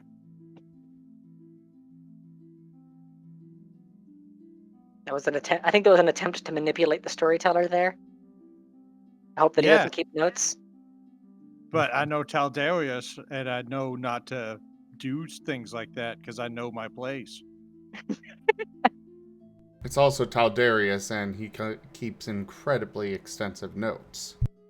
Yeah, see, Taldarius knows the number right now. He's just not saying it because we need to figure it out on our own based on who it was that had originally picked up the bounty. And it was Temple, and the highest thing he can count to is 8. Yeah. Just, suddenly curious if the bounty still pays out if he shows up with missing pieces. Hey, Rain, I'm an alchemist. I can make all kinds of things, including turning stink sap into smelling salt. Do you know how hard it is to wash that out of your fur? I think you are grossly overestimating. Overestimating. I can't think of the word, but you're definitely doing a thing right now. See, this is why I'm thinking that he might be his dealer. He is perma-fried. It's either I'm him not fried. I'm just trying to go back to sleep. or Hypnos. Well, I just need a few questions answered, then you can sleep as long as you want. By the way, what did Alexi say? Alexa said, "I'm not sure if it's him or Hypnos." And Raid is just gonna go, hey, snap a figure at you and just try and lay back down. Mm-hmm. That's why I said smelling salts. You see, those are next to impossible to sleep through. And if I convert a stink sap bag into it and rub that into your fur, you'll probably be awake for at least a day or two before the smelling salts wear off. Alternatively, you could just shove it up his nose. Just let him sleep. Fine. I got a mummy to get back to anyways. Here, Alexi, hold this. Just handing him a heart while going back over to the body. Any information we can get from your friend?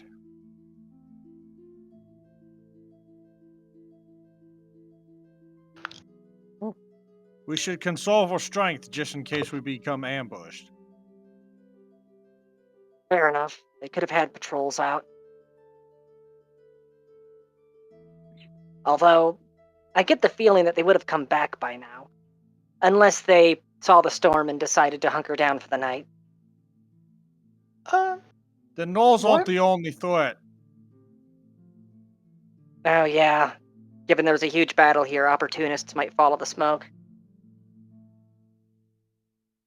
Why am I holding a heart? Because I only have 2 hands. I'll have a jar ready for it in a second. Just don't, let it get dirty.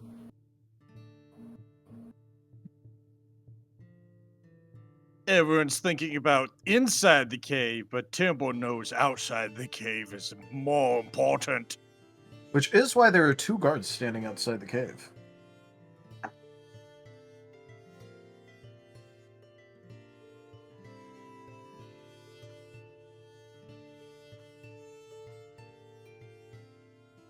Yeah, no. Rain is gonna lay back down on the stone floor and just start trying to go back to sleep. Hang on, I'm figuring out my stuff for level up. All right. So, Rain, you're definitely not dating Orchid or anything. Nope. That is way too much effort. Oh, right. I forgot that you were Twitter-pated. It's not Twitter. He's just... Sorry, it's just... it's never occurred to me to perceive him that way because I've seen him more like an annoying cousin than anything else. And, unlike certain species, no, we don't date cousins.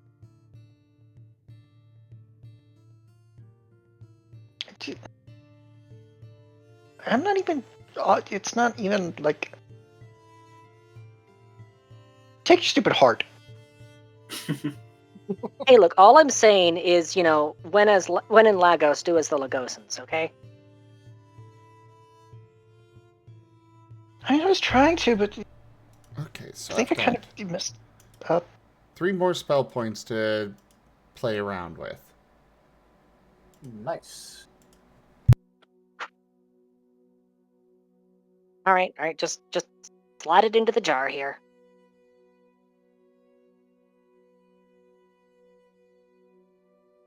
Aw, he's giving you his heart. Ha! No, it's not mine. I think it's that guy's, actually, and... Yes, it is. And canopics are an important part of the process. Aren't they usually supposed to be preserved before being put in the jar? Yeah. That one was still juicy. Yes, but it's also spell-scribed. Okay. The inscriptions fulfill the same purpose that the salt normally would, but I don't have any salt. Do you need to borrow some? I've already started with this, and you can't back out of it. Not without destroying the body. Okay. I'm gonna go wash so that I can sleep.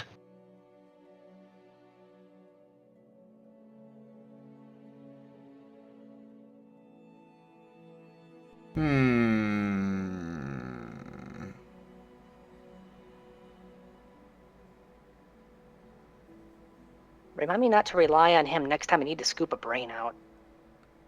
Way too weak in the stomach.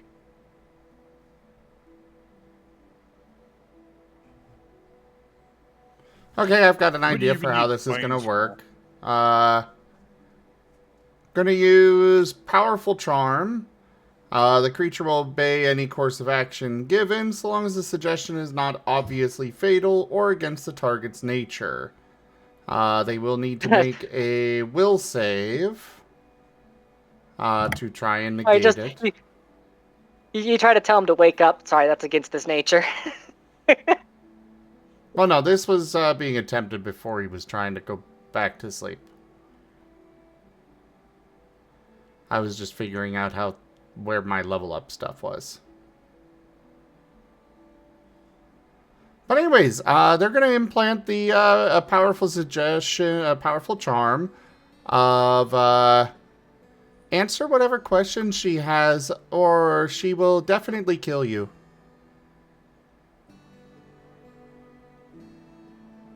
Lawyer phrasing. Well, yes. To not follow that would be obvious harm. Oh, yes.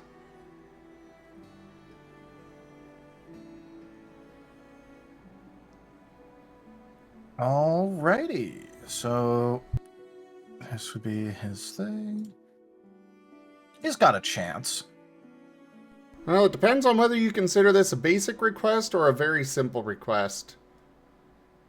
I don't know what the difference is going to be off the top of my head. There, I'll give you the chart for the examples.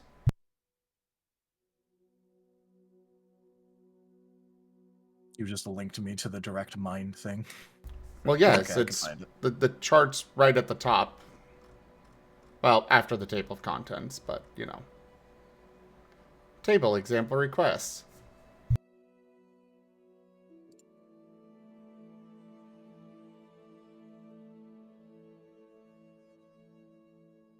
Yeah, chamber. It'd be very simple. Save the workers. Yeah, then he's got a minus -4 on. He's got a -4 on his roll. Then. All right, so that just counteracts that. Although that does make it so that way he would not pass then. Cool. Okay, he should answer every question you've got for the next hour.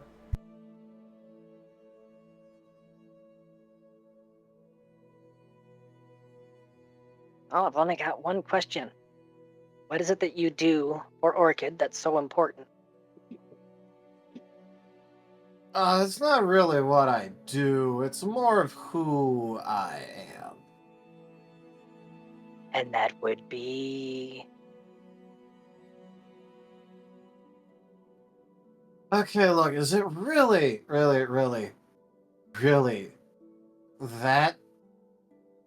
Okay, you know what? I think it's fairly obvious at this point, so I'm just gonna say it. I kinda got an important dad.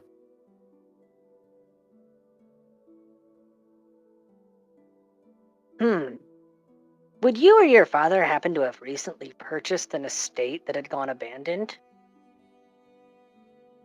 No. Also, look, I don't think my dad Hypnos is all that interested in buying property. Hypnos. Okay, so in Rose's head there was an audible record scratch. Ow! That was very loud, Rose. Wait. He is not a jackal, by the way. Wait. Yeah. Wait, your dad is actually Hypnos. The demigod thing, I don't really care too much about it. I'd rather just hang around the island and sleep. Who's that? Out of game Greek god of sleep and dreams, considered the brother of death.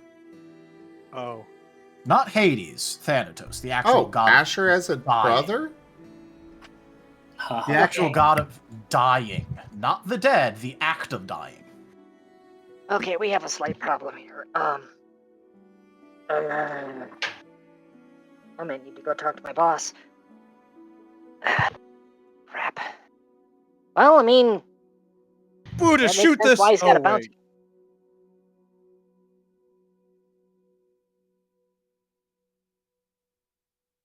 Wow, that doesn't work on multiple levels. Oh, crap, he's right beside me, isn't he? Alright. I have a mummy to finish preparing. After that, I'm going to need to go talk to my boss. I Okay, have cool. Can I go to sleep now? Yeah, whatever. Crap. Okay. One step at a time. Let me just finish making the mummy first, and then take care of the other stuff. He is already rolled over.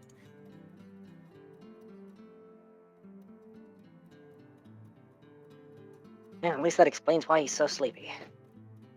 It is not a fatigue problem. He just wants to sleep. The divine blessing / curse.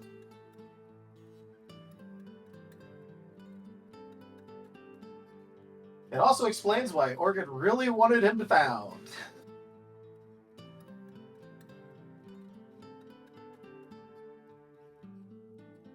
Just so you know, she is going to punch him square in the face for not mentioning that sooner.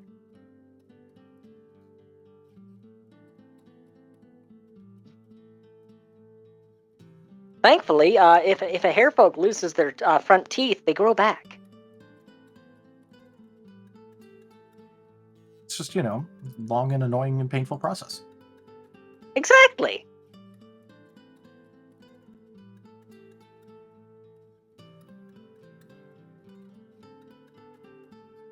As much as she wants to, though, she is not going to rush the rest of the process because this is something important and she has to do it right.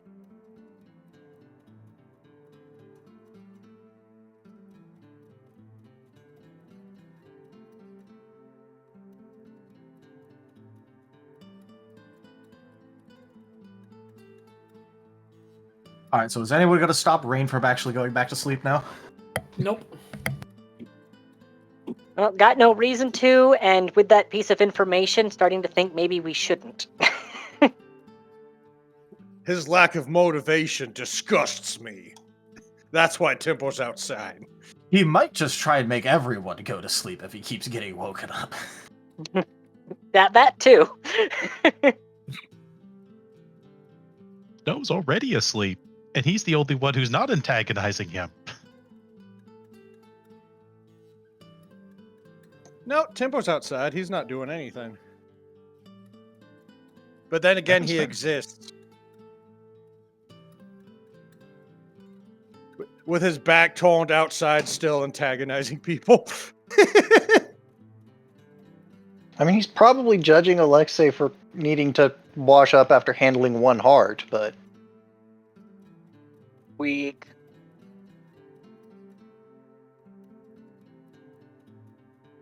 It's okay, we have a cone of shame back on the ship. I don't even think he could wear it. We can make a new one, sized just for him.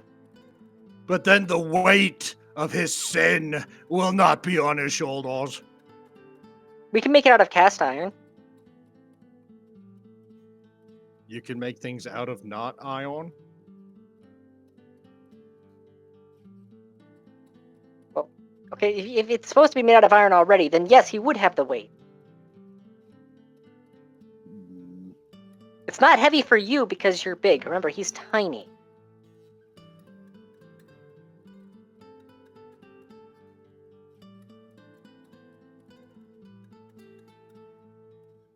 Well, let the sleeping bunnies lie.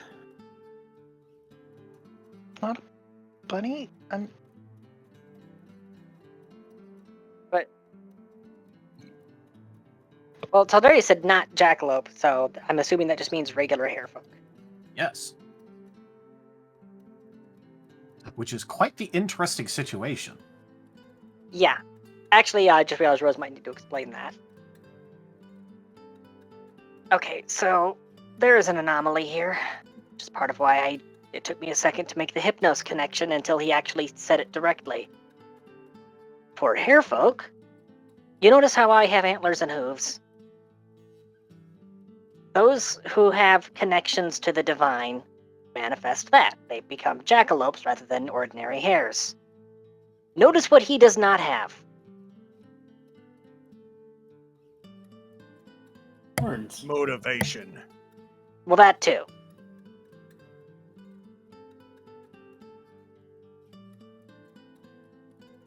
So that is a what the Tartarus situation right there. That why you're gonna go talk to your boss? That is why I need to talk to my boss. Because considering that Thanatos works within Hades' realm, and his nephew is dozing next to us, and apparently in disguise of some kind, yeah, I need to ask about that.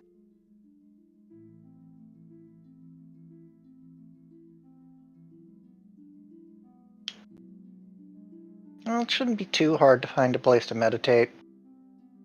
Oh, no, you don't understand. When I need to talk to my boss, I need to go talk to my boss. She needs to die. Yeah. Don't worry, it's not permanent. Huh. Buddhist's broken gun kind of shifts a little bit.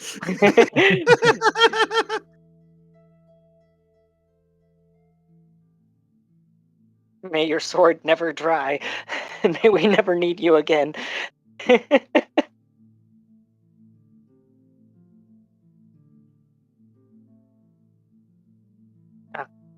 You do know that I'm a Necros, right?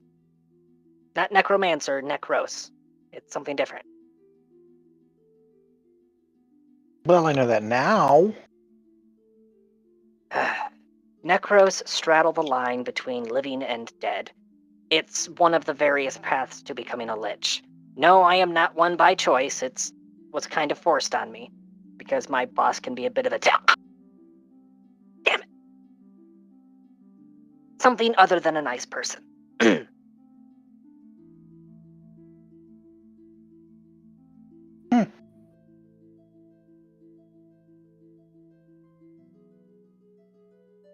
And I happen to have a phylactery. And due to some unique variables, when I die, I'm able to remember what I do on the other side before I'm yanked back.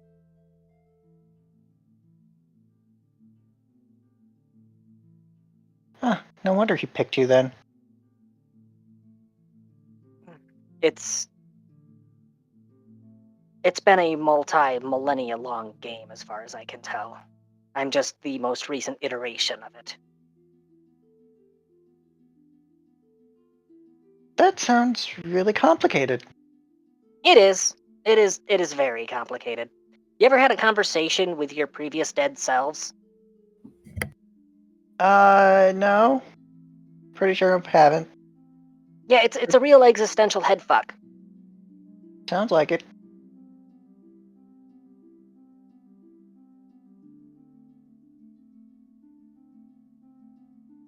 I need a third hand here for the spleen. Anybody got an extra hand?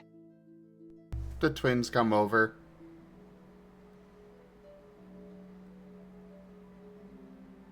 Here, just hold this while I get the jar ready. They will use the telekinesis to do so.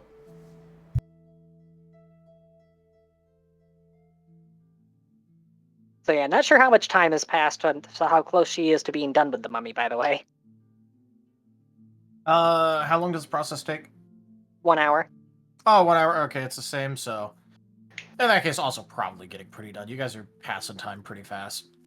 Yeah, I'm fairly certain it's 1 hour, but I can double check if you want me to. It's not that important. It was just more if you know off the top of your head.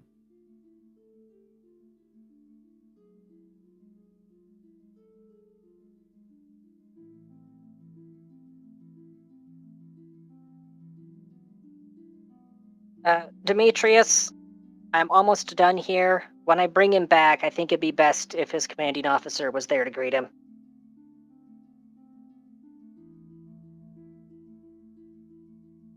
All right. Demetrius was watching over the process. He was just standing like a little bit away to like give you space. And he will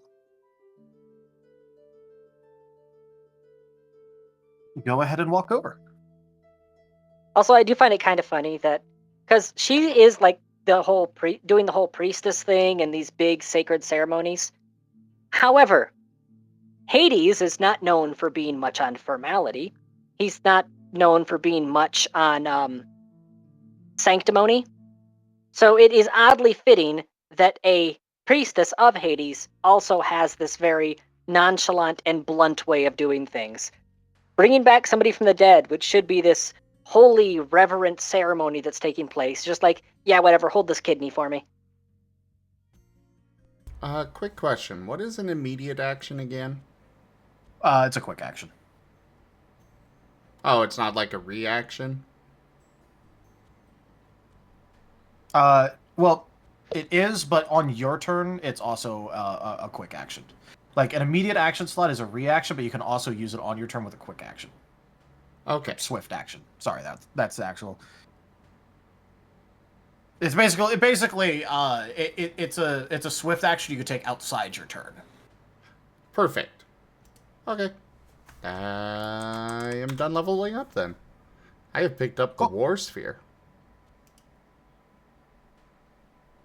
Yeah, speaking of leveling up, yeah, there's an interaction that might happen during Rose's visit.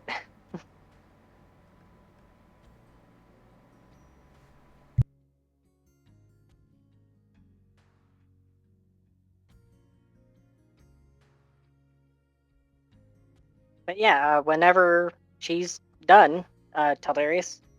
Yep. I'll just go ahead and pass time a little bit, because why not?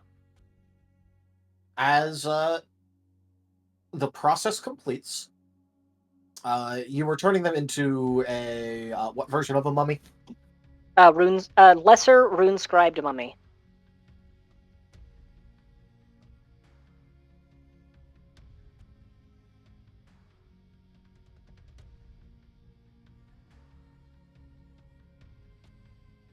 All right. I'm just making sure that I'm pulling up the right one.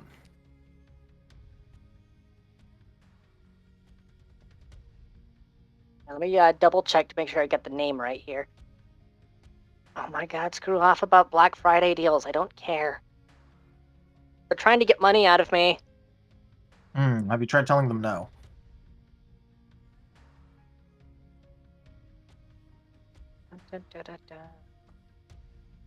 Telling them no can sometimes work. Variant mummies, bog. Spell scribed. That's what it's called. Spell scribed. Spell scribe. Got it.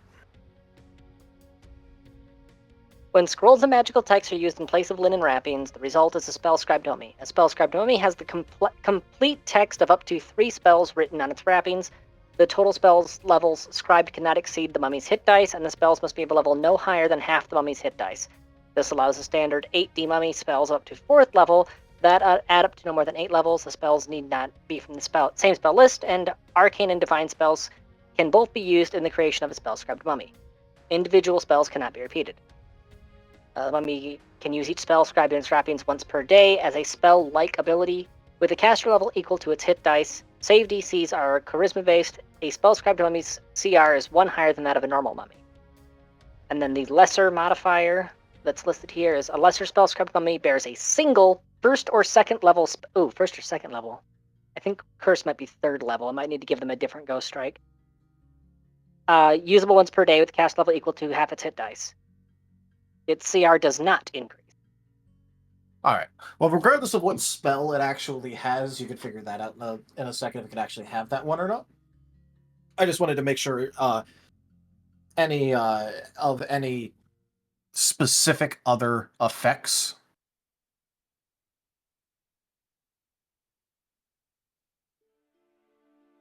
Because I needed to know what effects it would have on hit dice and all that. Okay. So in that case, it takes a second for, like, it starts with some very small twitching. And the body slowly starts to move more and more and more as it seems to work out how to move again, which is taking a second because, well, mummies are not exactly the most dexterous of things. They're like okay at it, but they are still an undead creature.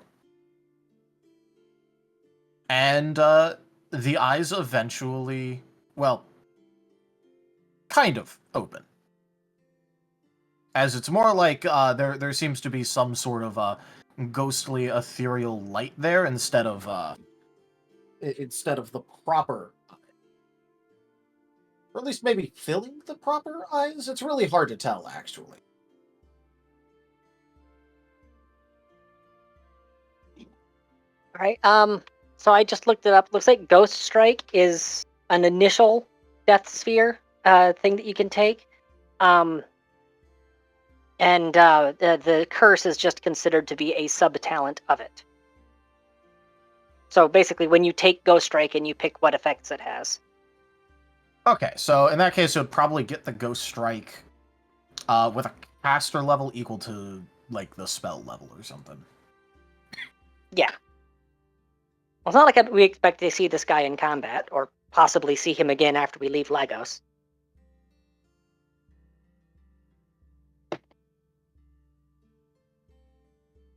And then he turns into the final boss of the campaign. That'd be See, we impressive. we already know who the final boss of the campaign is going to be. It's going to be Yakovic.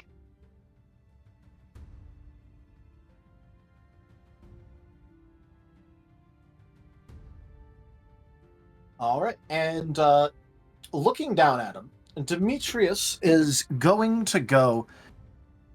Ignatius, can you hear me? Can you understand? Just take it easy. There has been a process done upon you by the High Priestess, and it may take a little bit to get used to, but I will fully help you through this process.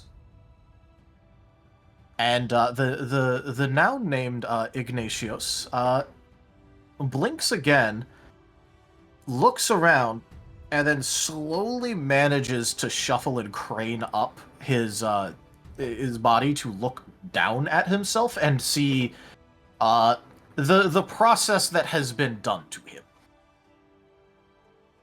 And kind of like pat around a little bit, as it is quite the thing to take in. There's no getting around ripping this bandage off. You died.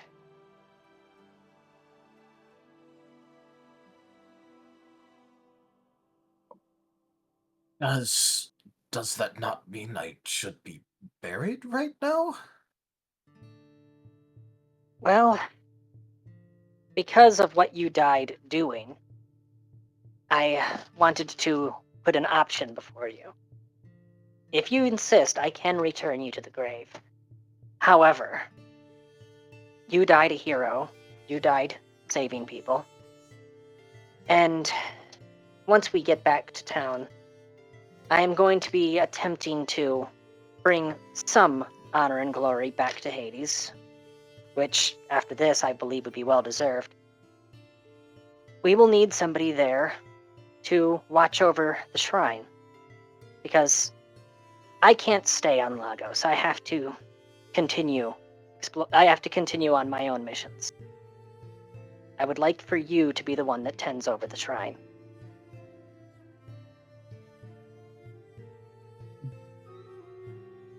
High Priestess, do I have your word that my actions with doing this would increase my chances of getting to Elysium? Well, considering that you'll be in direct service to Hades, I'm pretty sure, yes. I may not be the High Priest of Hades, but I think we both know that he does not play favorites in terms of deciding where people go or not. You died a hero, you're doing him a great service even after death, and I'm actually going to be talking to him directly later today. That's weighting the scales as heavily as I can.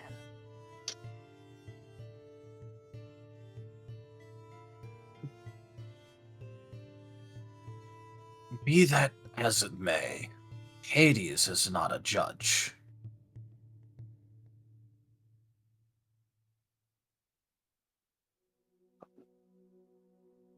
Makes you feel any better? The topic of discussion is going to be Thanatos, and I will be talking with Sharon along the way. Your name will be whispered in all the right ears.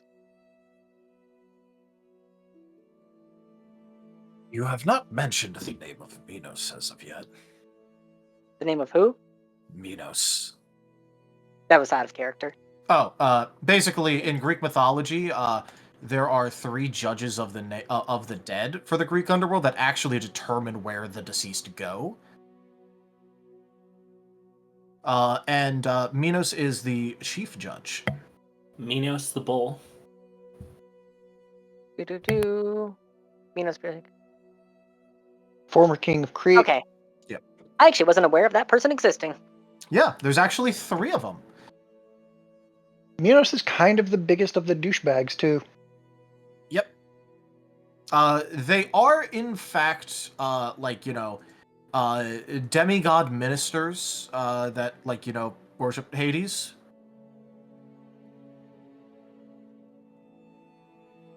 But, they are, in fact, the actual judges that determine where people go. Look, you know as well as I that there's no swaying or manipulating Minos. If anything, if you were to try to manipulate him, you would end up pushing in the opposite direction.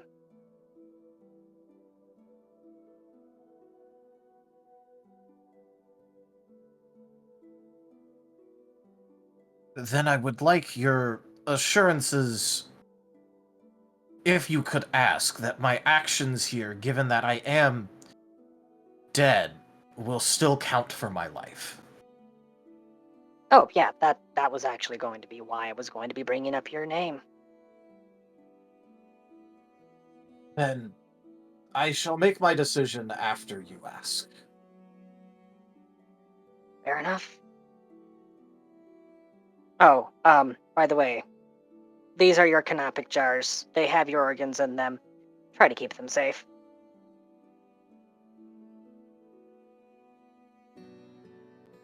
Do they matter now? I actually don't know if they matter.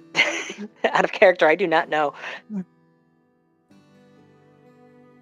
So the thing about mummies is that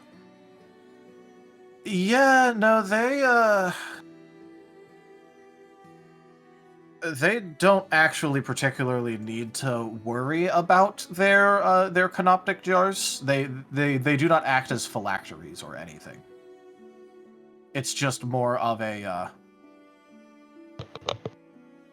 preservation of who they were. It basically, generally, mummies specifically have a personal reason for caring about the sanctity of its remains.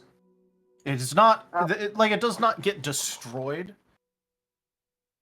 When it comes to if a mummy's canoptic jars get destroyed, it's just that generally they care a lot about their remains. Look, if later down the road you or somebody working with you decides to bring you back fully alive, that's a lot easier to do with a full body. If you really don't care about that part, yeah, go ahead, toss these in a bin somewhere.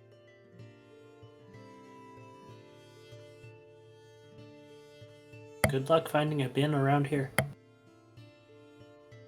To be fair, this entire place is a waste bin. Hey, I represent that.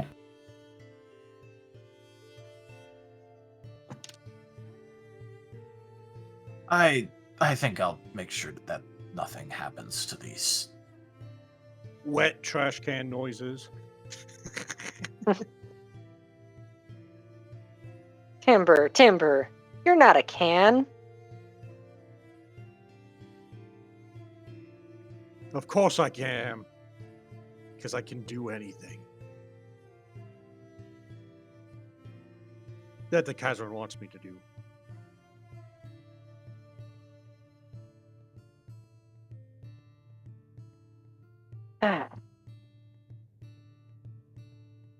Well, nothing really left for me to do tonight till the storm passes, other than, well,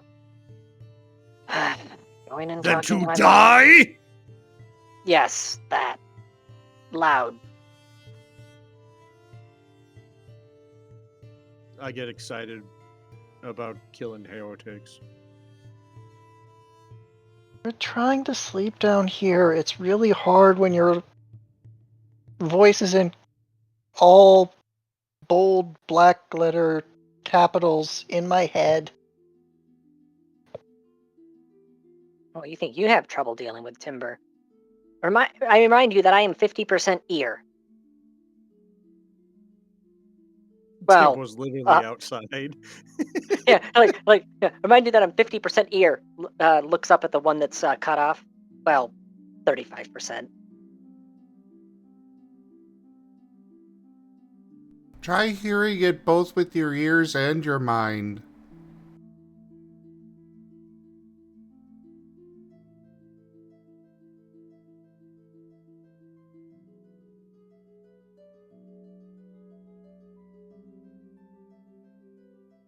I am not looking forward to this conversation. I also can't put it off. Actually, you know what? Yes. Yes, I can put it off. I will be able to make a much better case if I am well rested first, and we all need a good rest. And besides, I don't think those gnolls are gonna really sweat it out being left one night waiting on the banks.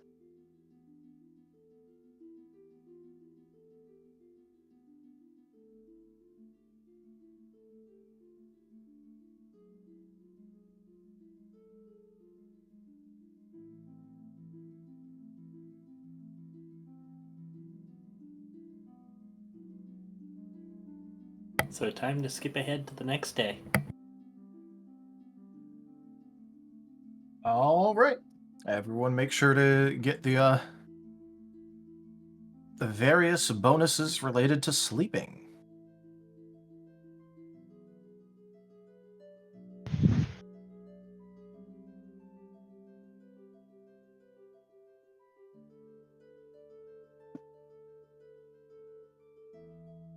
Such as getting my 3 points of fortune back, which might be important if I have any checks later on.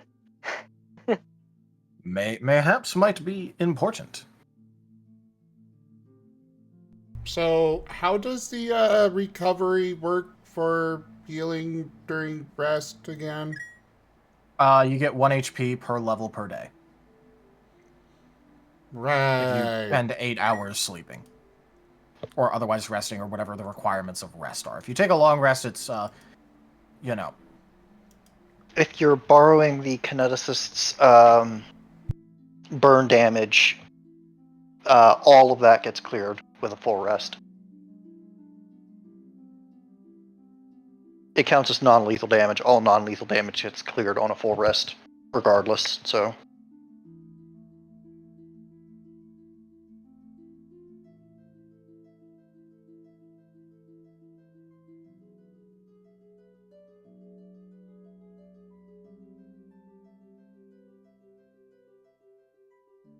Well, I guess at midnight, if anybody's awake, you can see spectral chains attached to Temple again for a split second. Also, technically speaking, non-lethal damage isn't all automatically cleared. Non-lethal damage just heals at a rate of 1 hit point per hour per character level.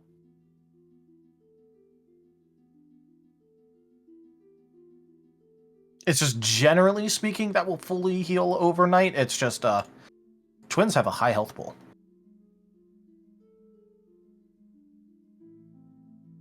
And Snow with his fatigue is past the heck out.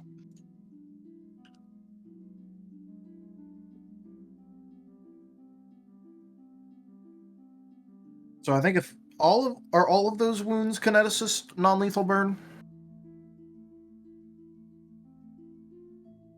I'm looking into this.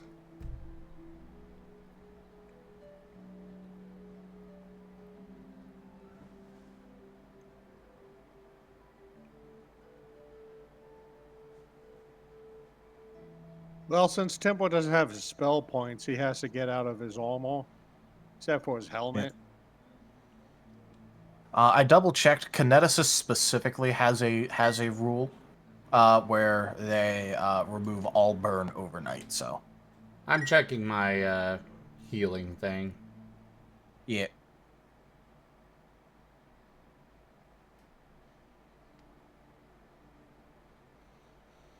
Though apparently it can actually be healed through any normal means. The burn says this damage can't be healed by any other means other than getting a full night's rest. Don't know what unless you're you have talking about special. with burn.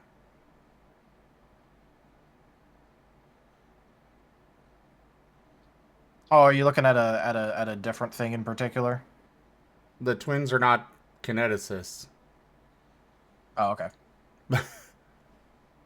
I don't know where kineticists came into all this because that has nothing to do with this. Oh, they're kineticists. Or maybe I was thinking of a different character. No, they're incanters. Paint okay. is the kineticist. Ah, that's what it was. Because I was like, I thought you were a kineticist character. What's going on? So since this counts as a long rest, Rose will be using her free time during that rest to transcribe any important details that she can pick out from the Hashim letters, since she does plan on sending the actual letters themselves off to Relago, the nearest opportunity. All right. And of course, you know, she'll be handling the letters with the utmost reverence because she's 99% sure they're covered in poison.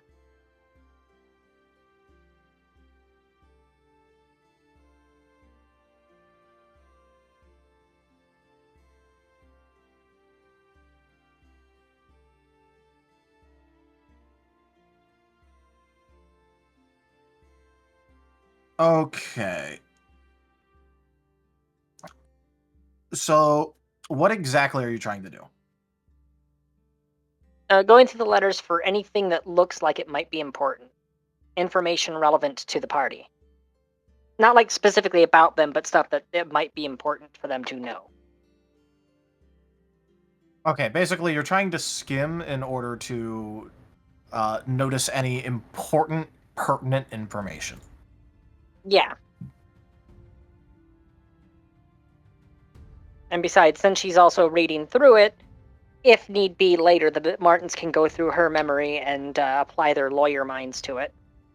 Or they might be reading over her shoulder right now, for all I know. Why would they bother with that? They could just read through your eyes. You know what I mean.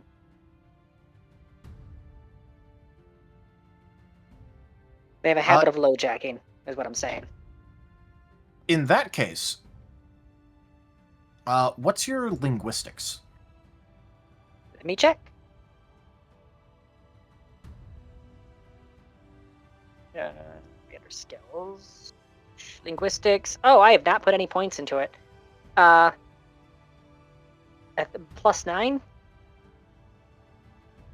It's only got a really good bonus because of my high intelligence.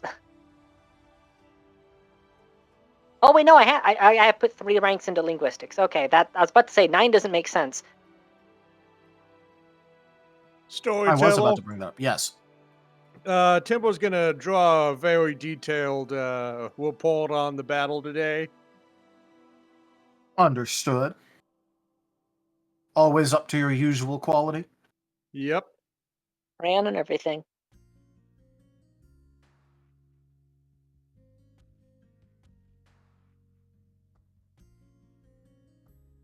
See, candles truly are the ultimate piece of equipment. You can use them for lighting, you can use them for writing, and they also make a handy snack.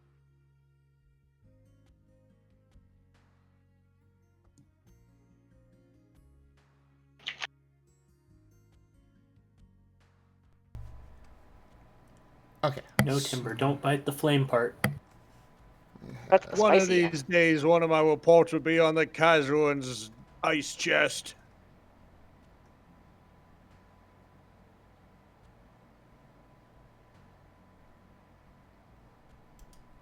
Put it up on the ice chest so that everybody can see it.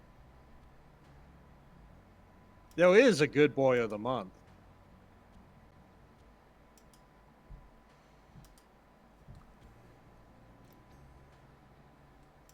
Oh boy, I'm struggling to keep all these numbers together. Why can't I hold all these numbers? Right, so Okay. I'm assuming you wanted me to roll linguistics? I need to know your modifiers so I can roll linguistics. Ah, well, +9. No, that would be 27.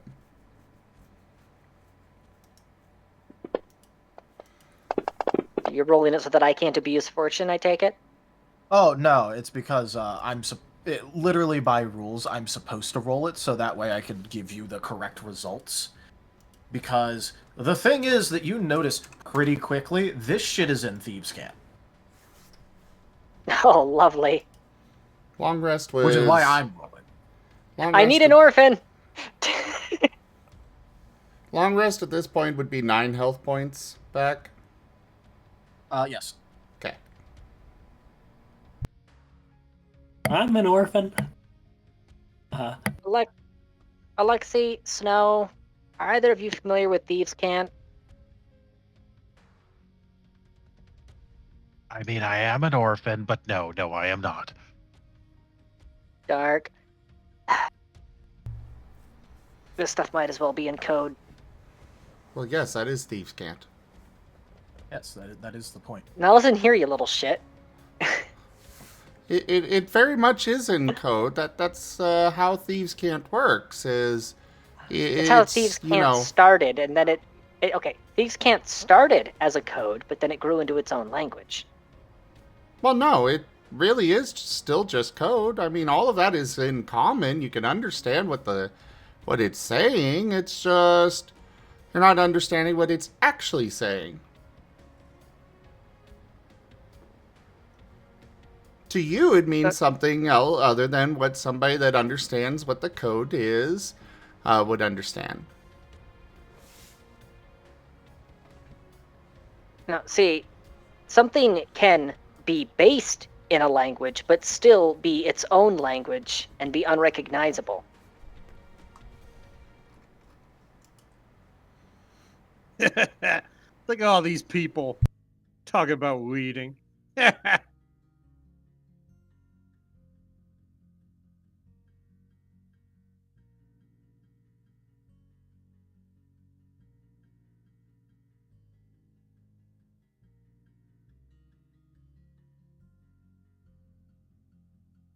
Anyways, yeah, I'm not going to be able to make heads or tails of these.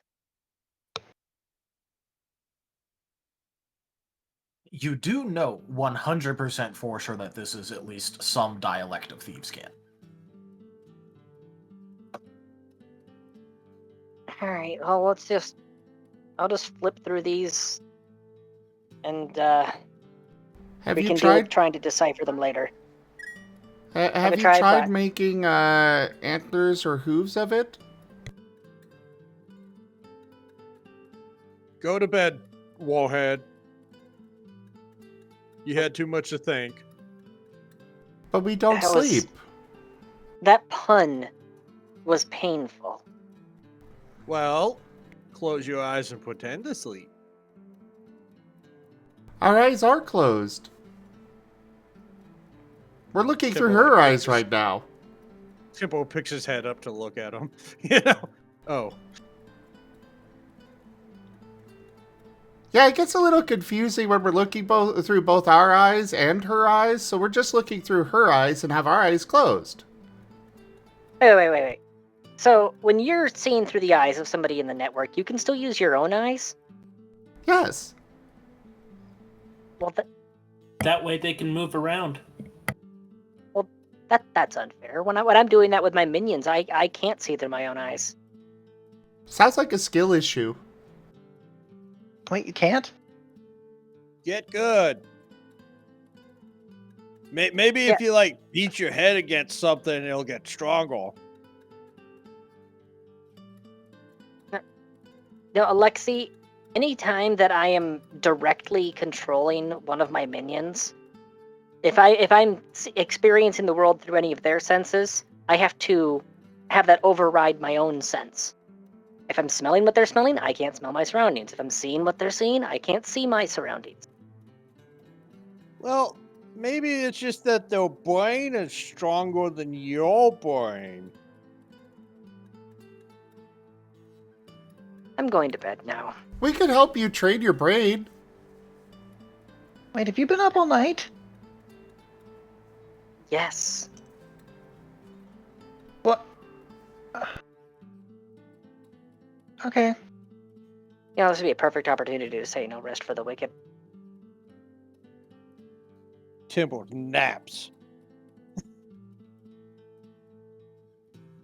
And he's out.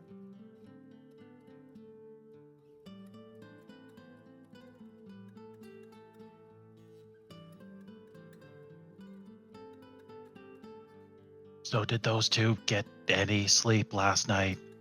You know what? Never mind. We don't sleep. We keep telling you all this. I wasn't talking about you. I wasn't talking about you. Two. I was looking at these two as he points towards Timber and Rose. Oh yeah, the Temple was definitely sleeping. You could hear him. I'm just fine if that's what you're worried about. There's a drool pile. There was probably a snot bubble. He's snoring like a chainsaw. He's out. A snuggle bunny. Besides, it doesn't really matter whether or not I got enough sleep. Because I don't know if you've ever died before, but it sucks. It sucks, and it's an ordeal when you come back from it. So I could sleep all I wanted, and it wouldn't make any difference.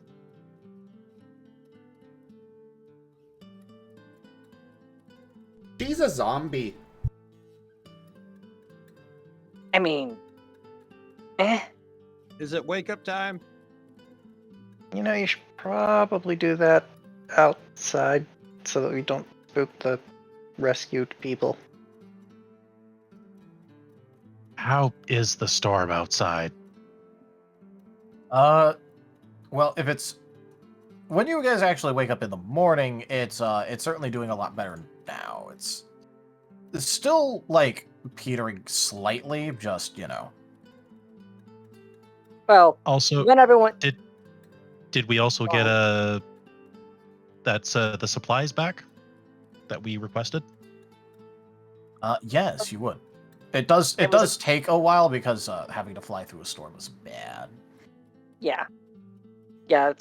Believe what Taldarius had gone with before was that Speffenthorn has significantly reduced speed in hostile winds. Yes. Well, all right. I'll get started making food for everyone. So yeah, it was roughly half a bag of holding worth of food and medical supplies. I say half because he was already about half full of my own stuff.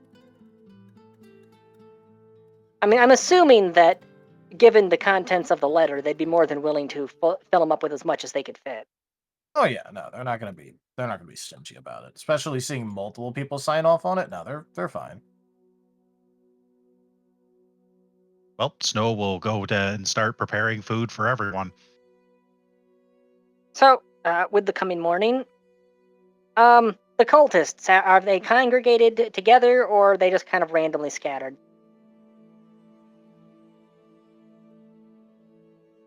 They are, in fact, mostly together.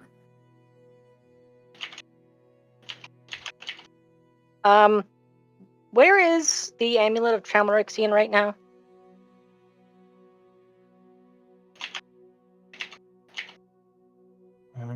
Let's see. Rosalia, why do you have a drum in here?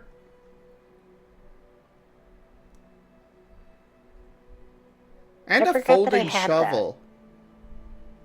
Well, that's because sometimes you need to dig trenches. Oh, that makes sense. And what's this box that just has Jeffrey listed on it? Don't touch that. Oh, okay. I do need to clean up my inventory a little bit. Because I actually, my minions, I had items listed in my own inventory so that I could then have anything they're carrying be listed as a subset of that.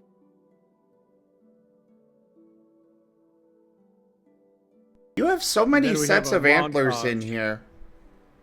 Then we have Don't a touch those. montage of Temple just slapping his armor back together.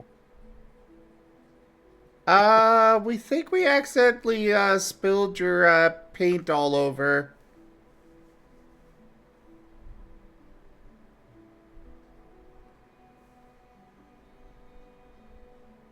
Hey, Alexi, how's your needlework? You think you could sew a bag of holding shut? I mean, it depends. Sim, you had to say spill the paint. So I'll post that in chat.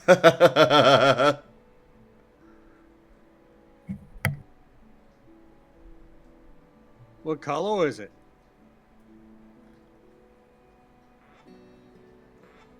Actually, wait, wasn't one of my skeletons wearing the amulet? Yeah, it was McRib. The food So, one. so then, yeah, that would have been salvaged off of them wherever they fell at. By the gates. Nuclear's coming out with a spyglass from the bag. Oh, we can see far with this. That is what it is used for, yes. Sorry. Your water skin's empty now. Oh, actually, hold on. The spyglass is in her locking pouch, which means that is on her robe directly. That's not in the bag of holding. Oh. I'm just going through the party sheet.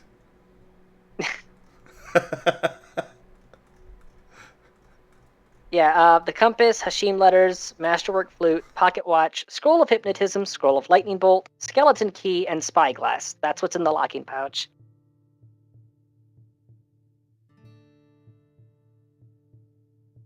Suffice to say, they're just kind of going through all of the stuff in Seventhorn. Well, you're gonna have to roll for being bitten. Unless otherwise instructed, he bites anyone other than Rose that tries to get in there. Go ahead. Bite him. Okay.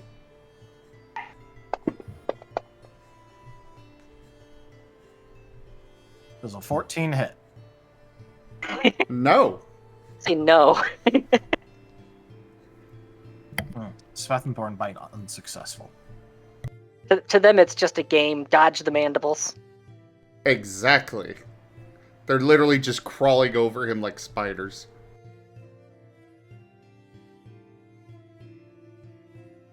You're being mean to my minions. That's my job. At least you have minions to be mean to. Oh, now I feel bad. You have an entire ship full of conscripts. No, Alexei. We lost 3 people defending the city.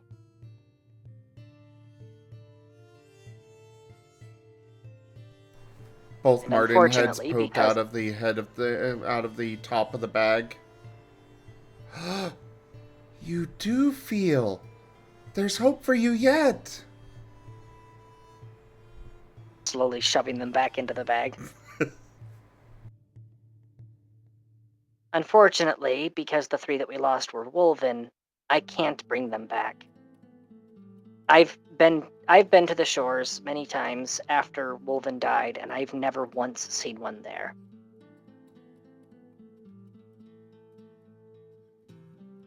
We don't believe in reincarnation. Hang on, I thought you went and got a debrief from one of them.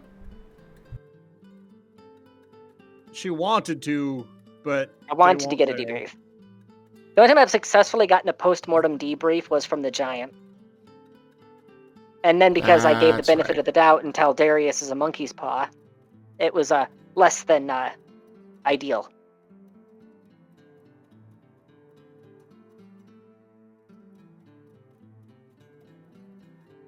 Get it right. It's a dragon's claw. Anyways, so once she has the cultists aside, and is holding the amulet on the blade of the hatchet, so she's not holding the amulet directly. So, I've had a chance to have a talk with Death directly. Yes, that Death. We talked about Trailmerixian. We talked about his status as famine. I've been expressly instructed not to hunt down, pursue, and exterminate any of you or the followers of your faith. Huh? However- I don't remember us talking. No, Asher, you're not come even on, canon. Asher. Asher, you're not even canon. Get out of here. That's just rude. You're not in this episode. However, I was given an exception. So long as you are anywhere near the Who are people they of talking to? Lagos. So long as you are anywhere near the people of Lagos, I am fully entitled to rip and tear until you are gone. This is me giving you this polite bit of information. Leave now and do not come back.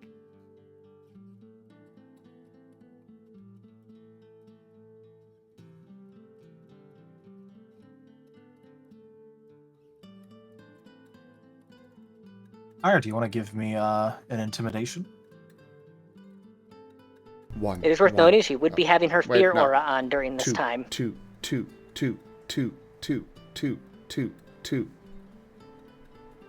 Having Yeah, fun.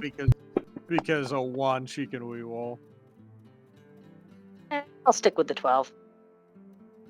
It's above 10, so I'll stick with it. You said 2, but you didn't specify if there was any other numbers that would follow it or precede it. Yeah. So it added a 1. True. That's why somehow That's roll a fine. 21. We don't even know how it happened. They are able to see the future. You're not human. Anyway, yeah, no, they seem very uncomfortable with their chances now. Well, considering that they just saw her unleashing 20-foot tall bone horrors.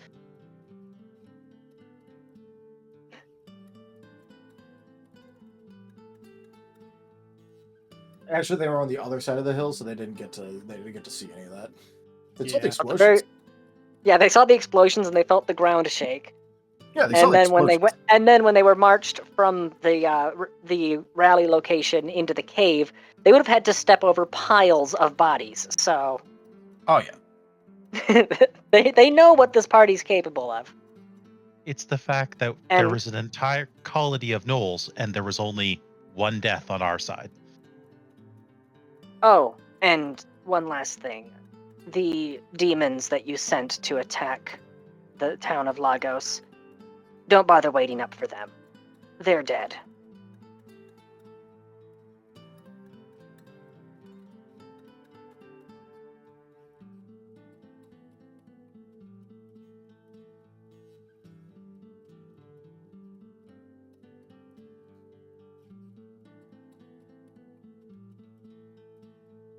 And she's just gonna toss the amulet off of the axe blade towards whichever one looks the most important.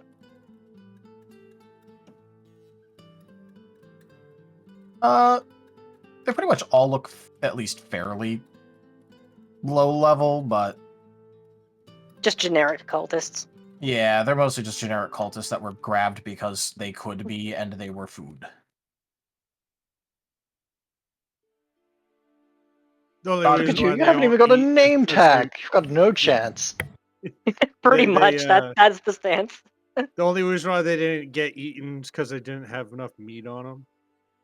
Well, because they were still fine to work. Yeah. In fact, they're starvation cultists, which makes it actually easier for the gnolls when it comes to them. Because they don't have to feed them. We don't even have to you don't gotta feed them. these You don't slaves. even have to feed them, which is why Yeah, they we were don't kept even have to around. feed these slaves. Well, what are you waiting for? Sun's out, storm's dissipating, and I'm giving you a chance to leave. All right, and they are going to do so.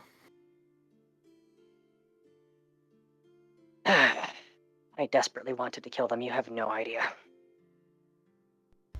The twins pat Rosalia's shoulders. There. You did the good thing. You just see Temple gripping his fucking hilt of his sword. I mean, it's not a high bar you're crossing, but you didn't grab the shovel and dig down to go under the bar. Well, I mean, I do have a shovel. But I was given explicit instructions by the Horsemen of Death not to kill these people unless I have to. I take instructions from certain figures very seriously.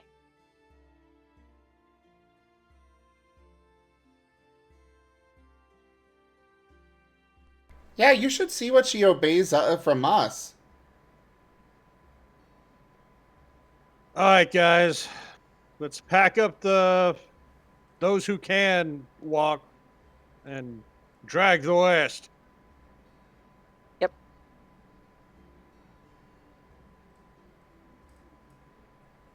Right. At any point in time throughout the course of the night, the idea for a sled to drag behind Atlas, was that actually carried through? Yeah. All right, so yeah. Anyone who's not in good enough condition to make the march back to town, just load them up on Atlas or on the sled that it's dragging behind it.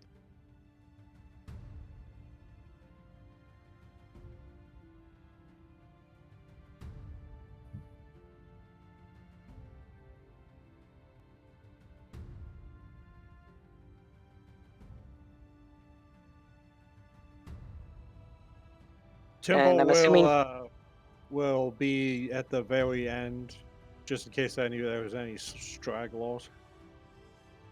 Understand. proudly marching with his gnoll kebab held high. Also tell Darius, what Yes. other loot might have been around the camp, because Snow would have probably at least done a basic pat down and look around, especially after collecting all the heads. Yeah, they so most of the things that you're going to find are, you will find an amount of money, which is mostly just because of the fact that, like, you know, it was kind of shiny, so some of them wanted the money. They didn't actually use it for its proper intended purpose. I'm sure to your great surprise that anti-civilization gnolls didn't heavily make use of money. And was there anything of interest in the Gnoll chieftain's hut in particular? A potion Now, that was drank? there is an empty potion bottle. But there is some other, like, goodies. Nothing that would interest someone of your level, but definitely things that could be taken and pawned off.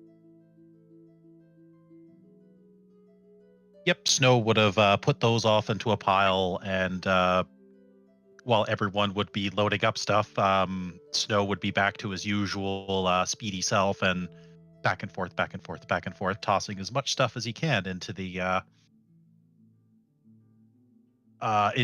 tank. The one on treads, not timber. Understandable.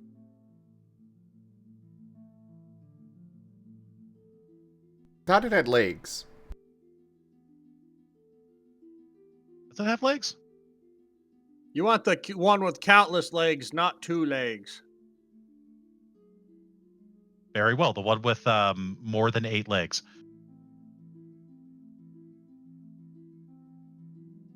I want to fight it. Wait, what has more than 8 legs? The tank. The golem. Oh. Sorry, I missed part of that conversation. I was reading a thing and my brain ADHD'd.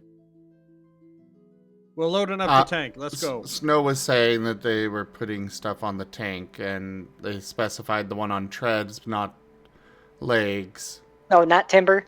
Yeah, and it's like, well, I believe that the tank also has legs. Yeah. Yeah, It but doesn't have treads. It just has like 20 normal sized legs, just arranged in a line. Now I'm just imagining that they are 20 human legs underneath an actual tank. I mean, that's not too far off. Forward march!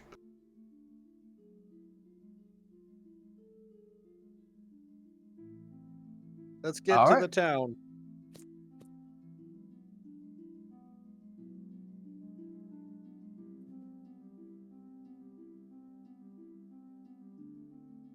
At the crippled pace of sick and wounded. At the crippled pace of sick and wounded, along with marching through mud and muck. Disappointed. Not exactly a paved road to get here. Yeah, once they're within line of sight of the town, Rose is going to, if I could find the right tab. Use her portal gun. No, she's going to set the chromatic armlet to fire, and just fire it skyward, sending up a flare.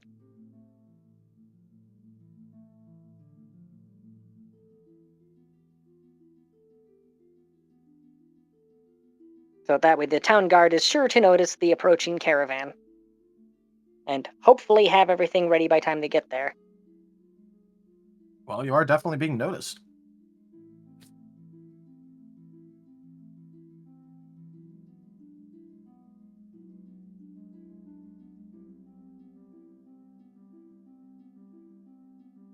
As the town guard will welcome you guys back, along with having, a lot of supplies ready.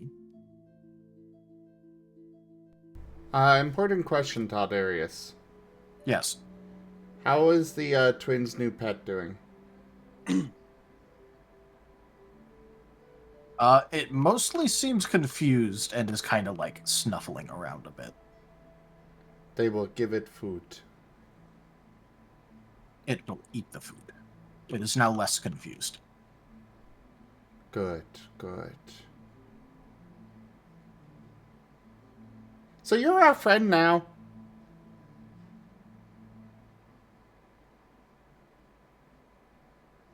We're gonna have soft tacos later.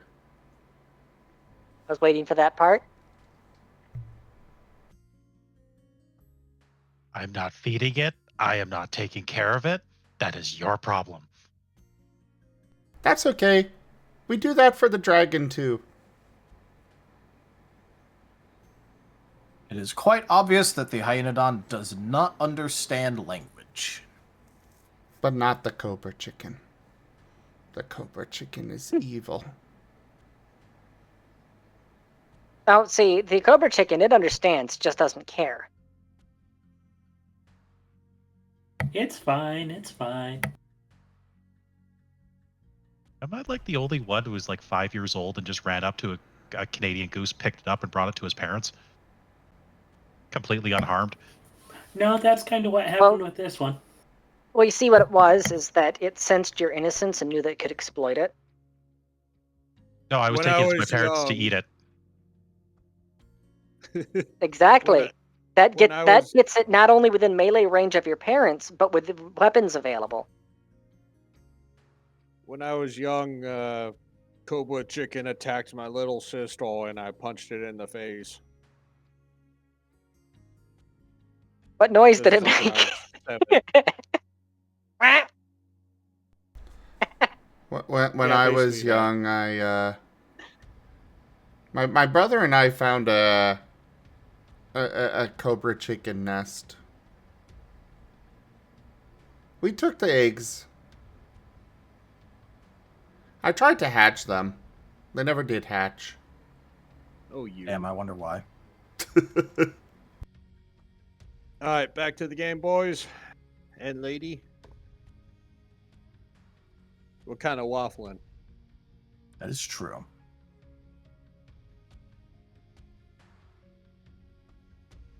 Although I think we're also partially waffling a little bit because we're basically at the end of Halloween. Yeah, I was wanting to visit, what's his name? Rose's friend at the ball. Flower name? Orchid? Orchid, yeah! Actually, you know what? I'm sure when the caravan arrives that it definitely would attract the attention of the clergy, right? Well, yeah, but the clergy is also mostly at a different location right now. because Well- the ziggurat. Once possible, since we're kind of wrapping up the session, she is going to go to the priest of Zeus, just say, I think I've proven that I'm not the failure that so many of you thought that I was. I want a formal apology, written, signed, and framed.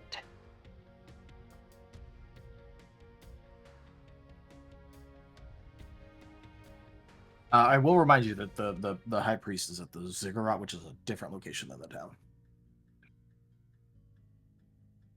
So it's definitely nearby. But yeah, that is the next item on her checklist. She wants a formal written apology, and she wants it signed by the high priest of every member of the Pantheon. She is going to have it framed, and she's going to have it displayed in the brig. Honestly, understandable. Don't forget the mayor. Yes, I need to terrorize that lady. And see, technically, doing that is also in service to Hades, because she is representing him. And that is the entire rest of the Pantheon going, yes, you did something good. Fuck. Well, when we get to town, Temple wanted to throw like 10 heads at Orchard and get the Sleepy McSleepy Pants to Oh no. him. Yeah. He promised Orchid some of the bounty. So Yep. yeah, he's going to hand him the heads. The No, same he's way throwing that them Randolph... right. He's throwing them into the... Oh. Timber's going to hand Orchid the heads. The same way that Randolph handed Rose the water bottle.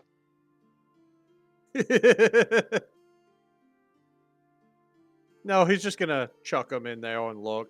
I got you some heads. And also, he wanted sending scroll. I've got a lovely bunch of coconuts. Deedly dee dee.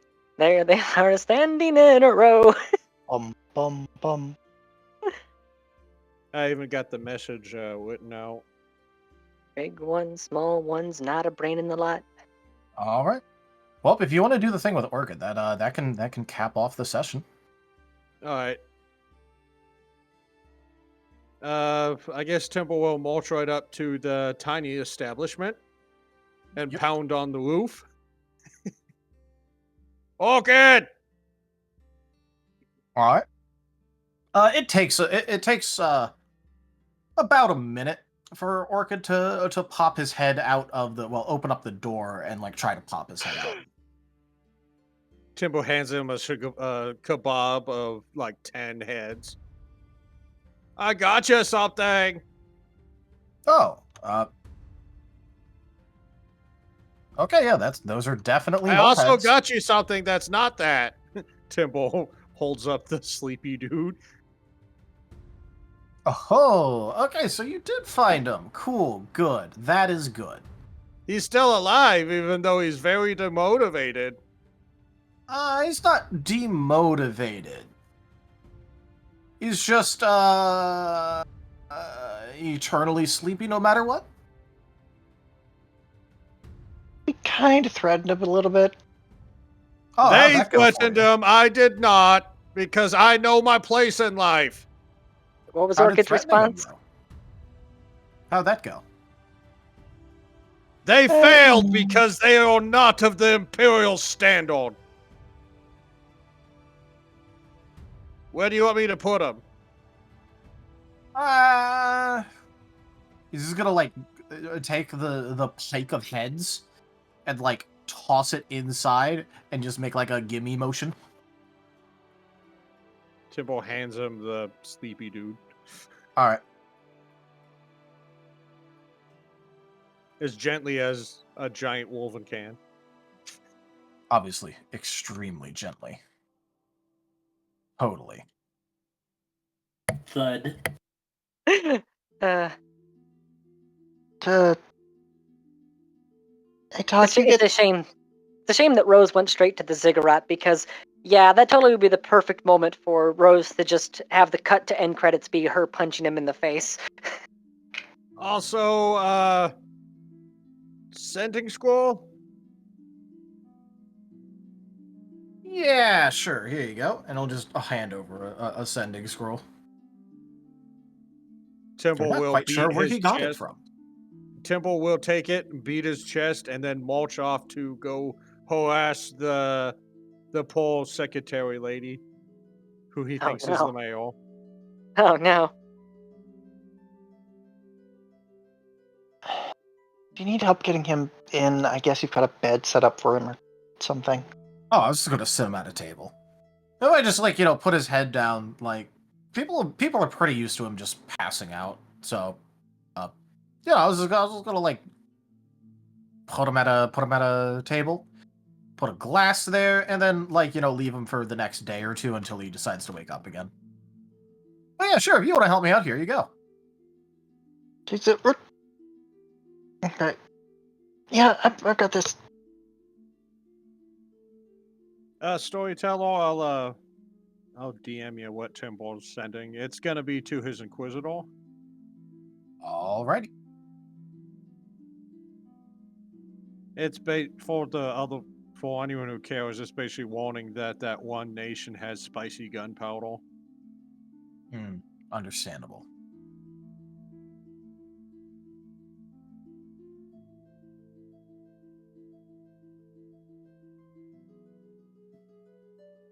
The blank is the nation. I forgot how to spell it.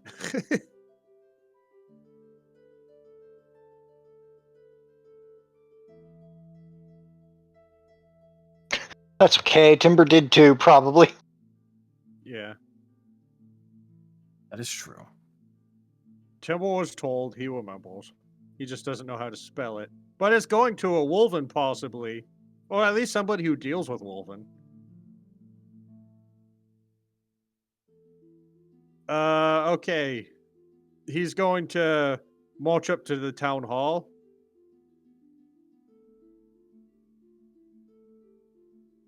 After that. Alright. And then he's going to knock on the roof. There will be no answer, because also remember the town hall, at least the entrance area is big enough for you. Oh yeah, okay, so Timbo bulges in then. Yep. The receptionist lady is there, currently helping. There's a line of 3 people. Tibble looks down. Greetings, Imperial citizens, or soon to be Imperial citizens.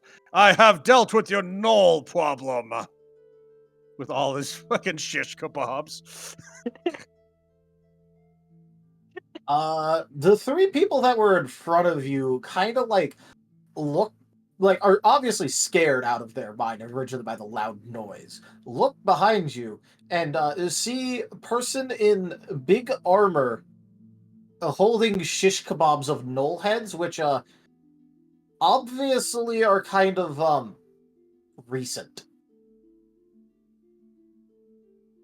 And they kind of just immediately vacate to the sides of the room and run out. Yes, tell everyone that the glorious Antimartine Imperium has saved the day. What is your name, Mayor Lady? I kinda forgot. Okay, well, first off, I'm the receptionist. Oh, you're not the mayor. No, Take me to your leader. I wish to show them what has happened in the past couple moons. Okay, Yeah, so I set up take me to... meetings with the mayor, yes. Would you like to make an appointment? This is of utmost importance. Okay, well, in that case, can you stay right here while I let him know of the utmost importance of this? And not touch anything.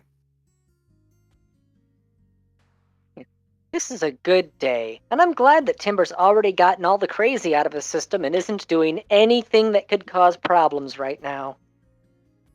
I shall endure, but I warn you that the Kaiser's patience Fast support. is not eternal. Okay, I'm going to assume that that means something, and I'll be right back. Temple waits. All right. It will take a minute or two until the receptionist effectively pushes a rather portly looking hairfolk into the lobby and then leaves again.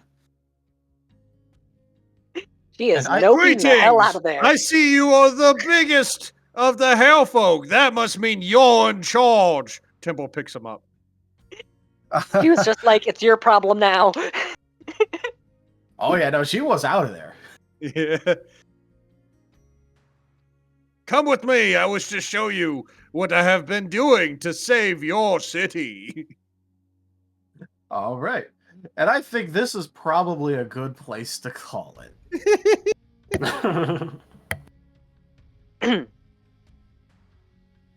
Except for the Marvel style post end credit scene, Rose explaining the Gnoll situation to Rose explaining the new living situation to the Gnoll survivor. This is Gar. He is a ward of the state that has been deemed unfit for mainstream society. He will be your superior. Hi. Yes, that was a Family Guy reference.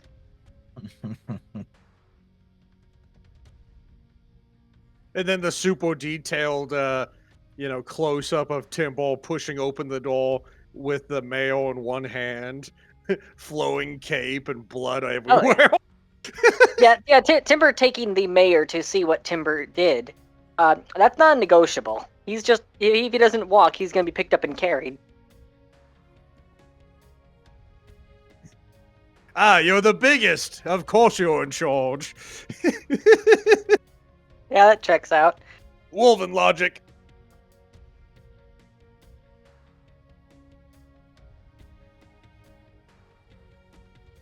Hey, isn't that the mayor's secretary? Never seen a hairfolk drink that much that fast. That poor secretary. Absolutely terrified. Almost impressive. As he goes into his bag of holding and picks out another canteen.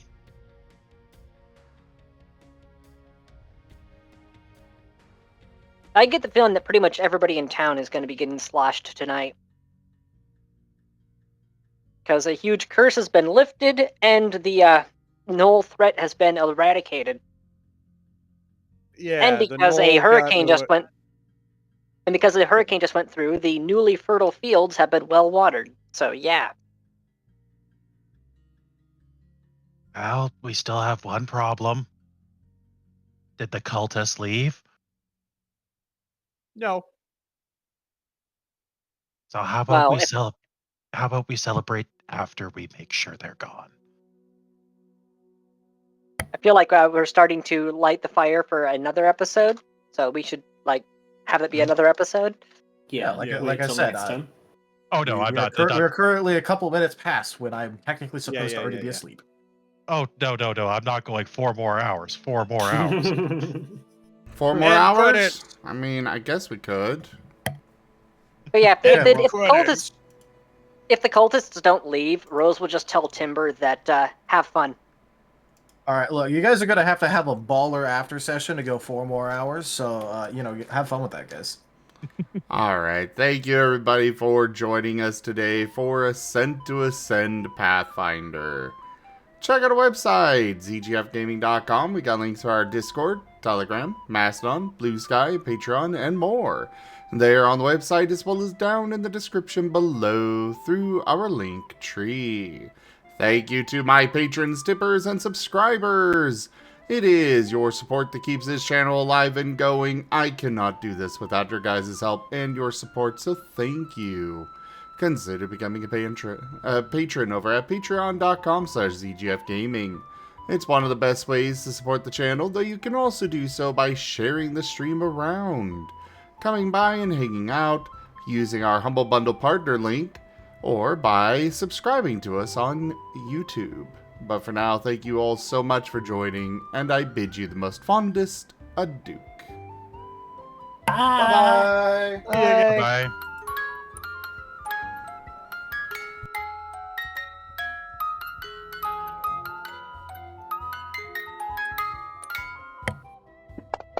Needed that for Hypnos.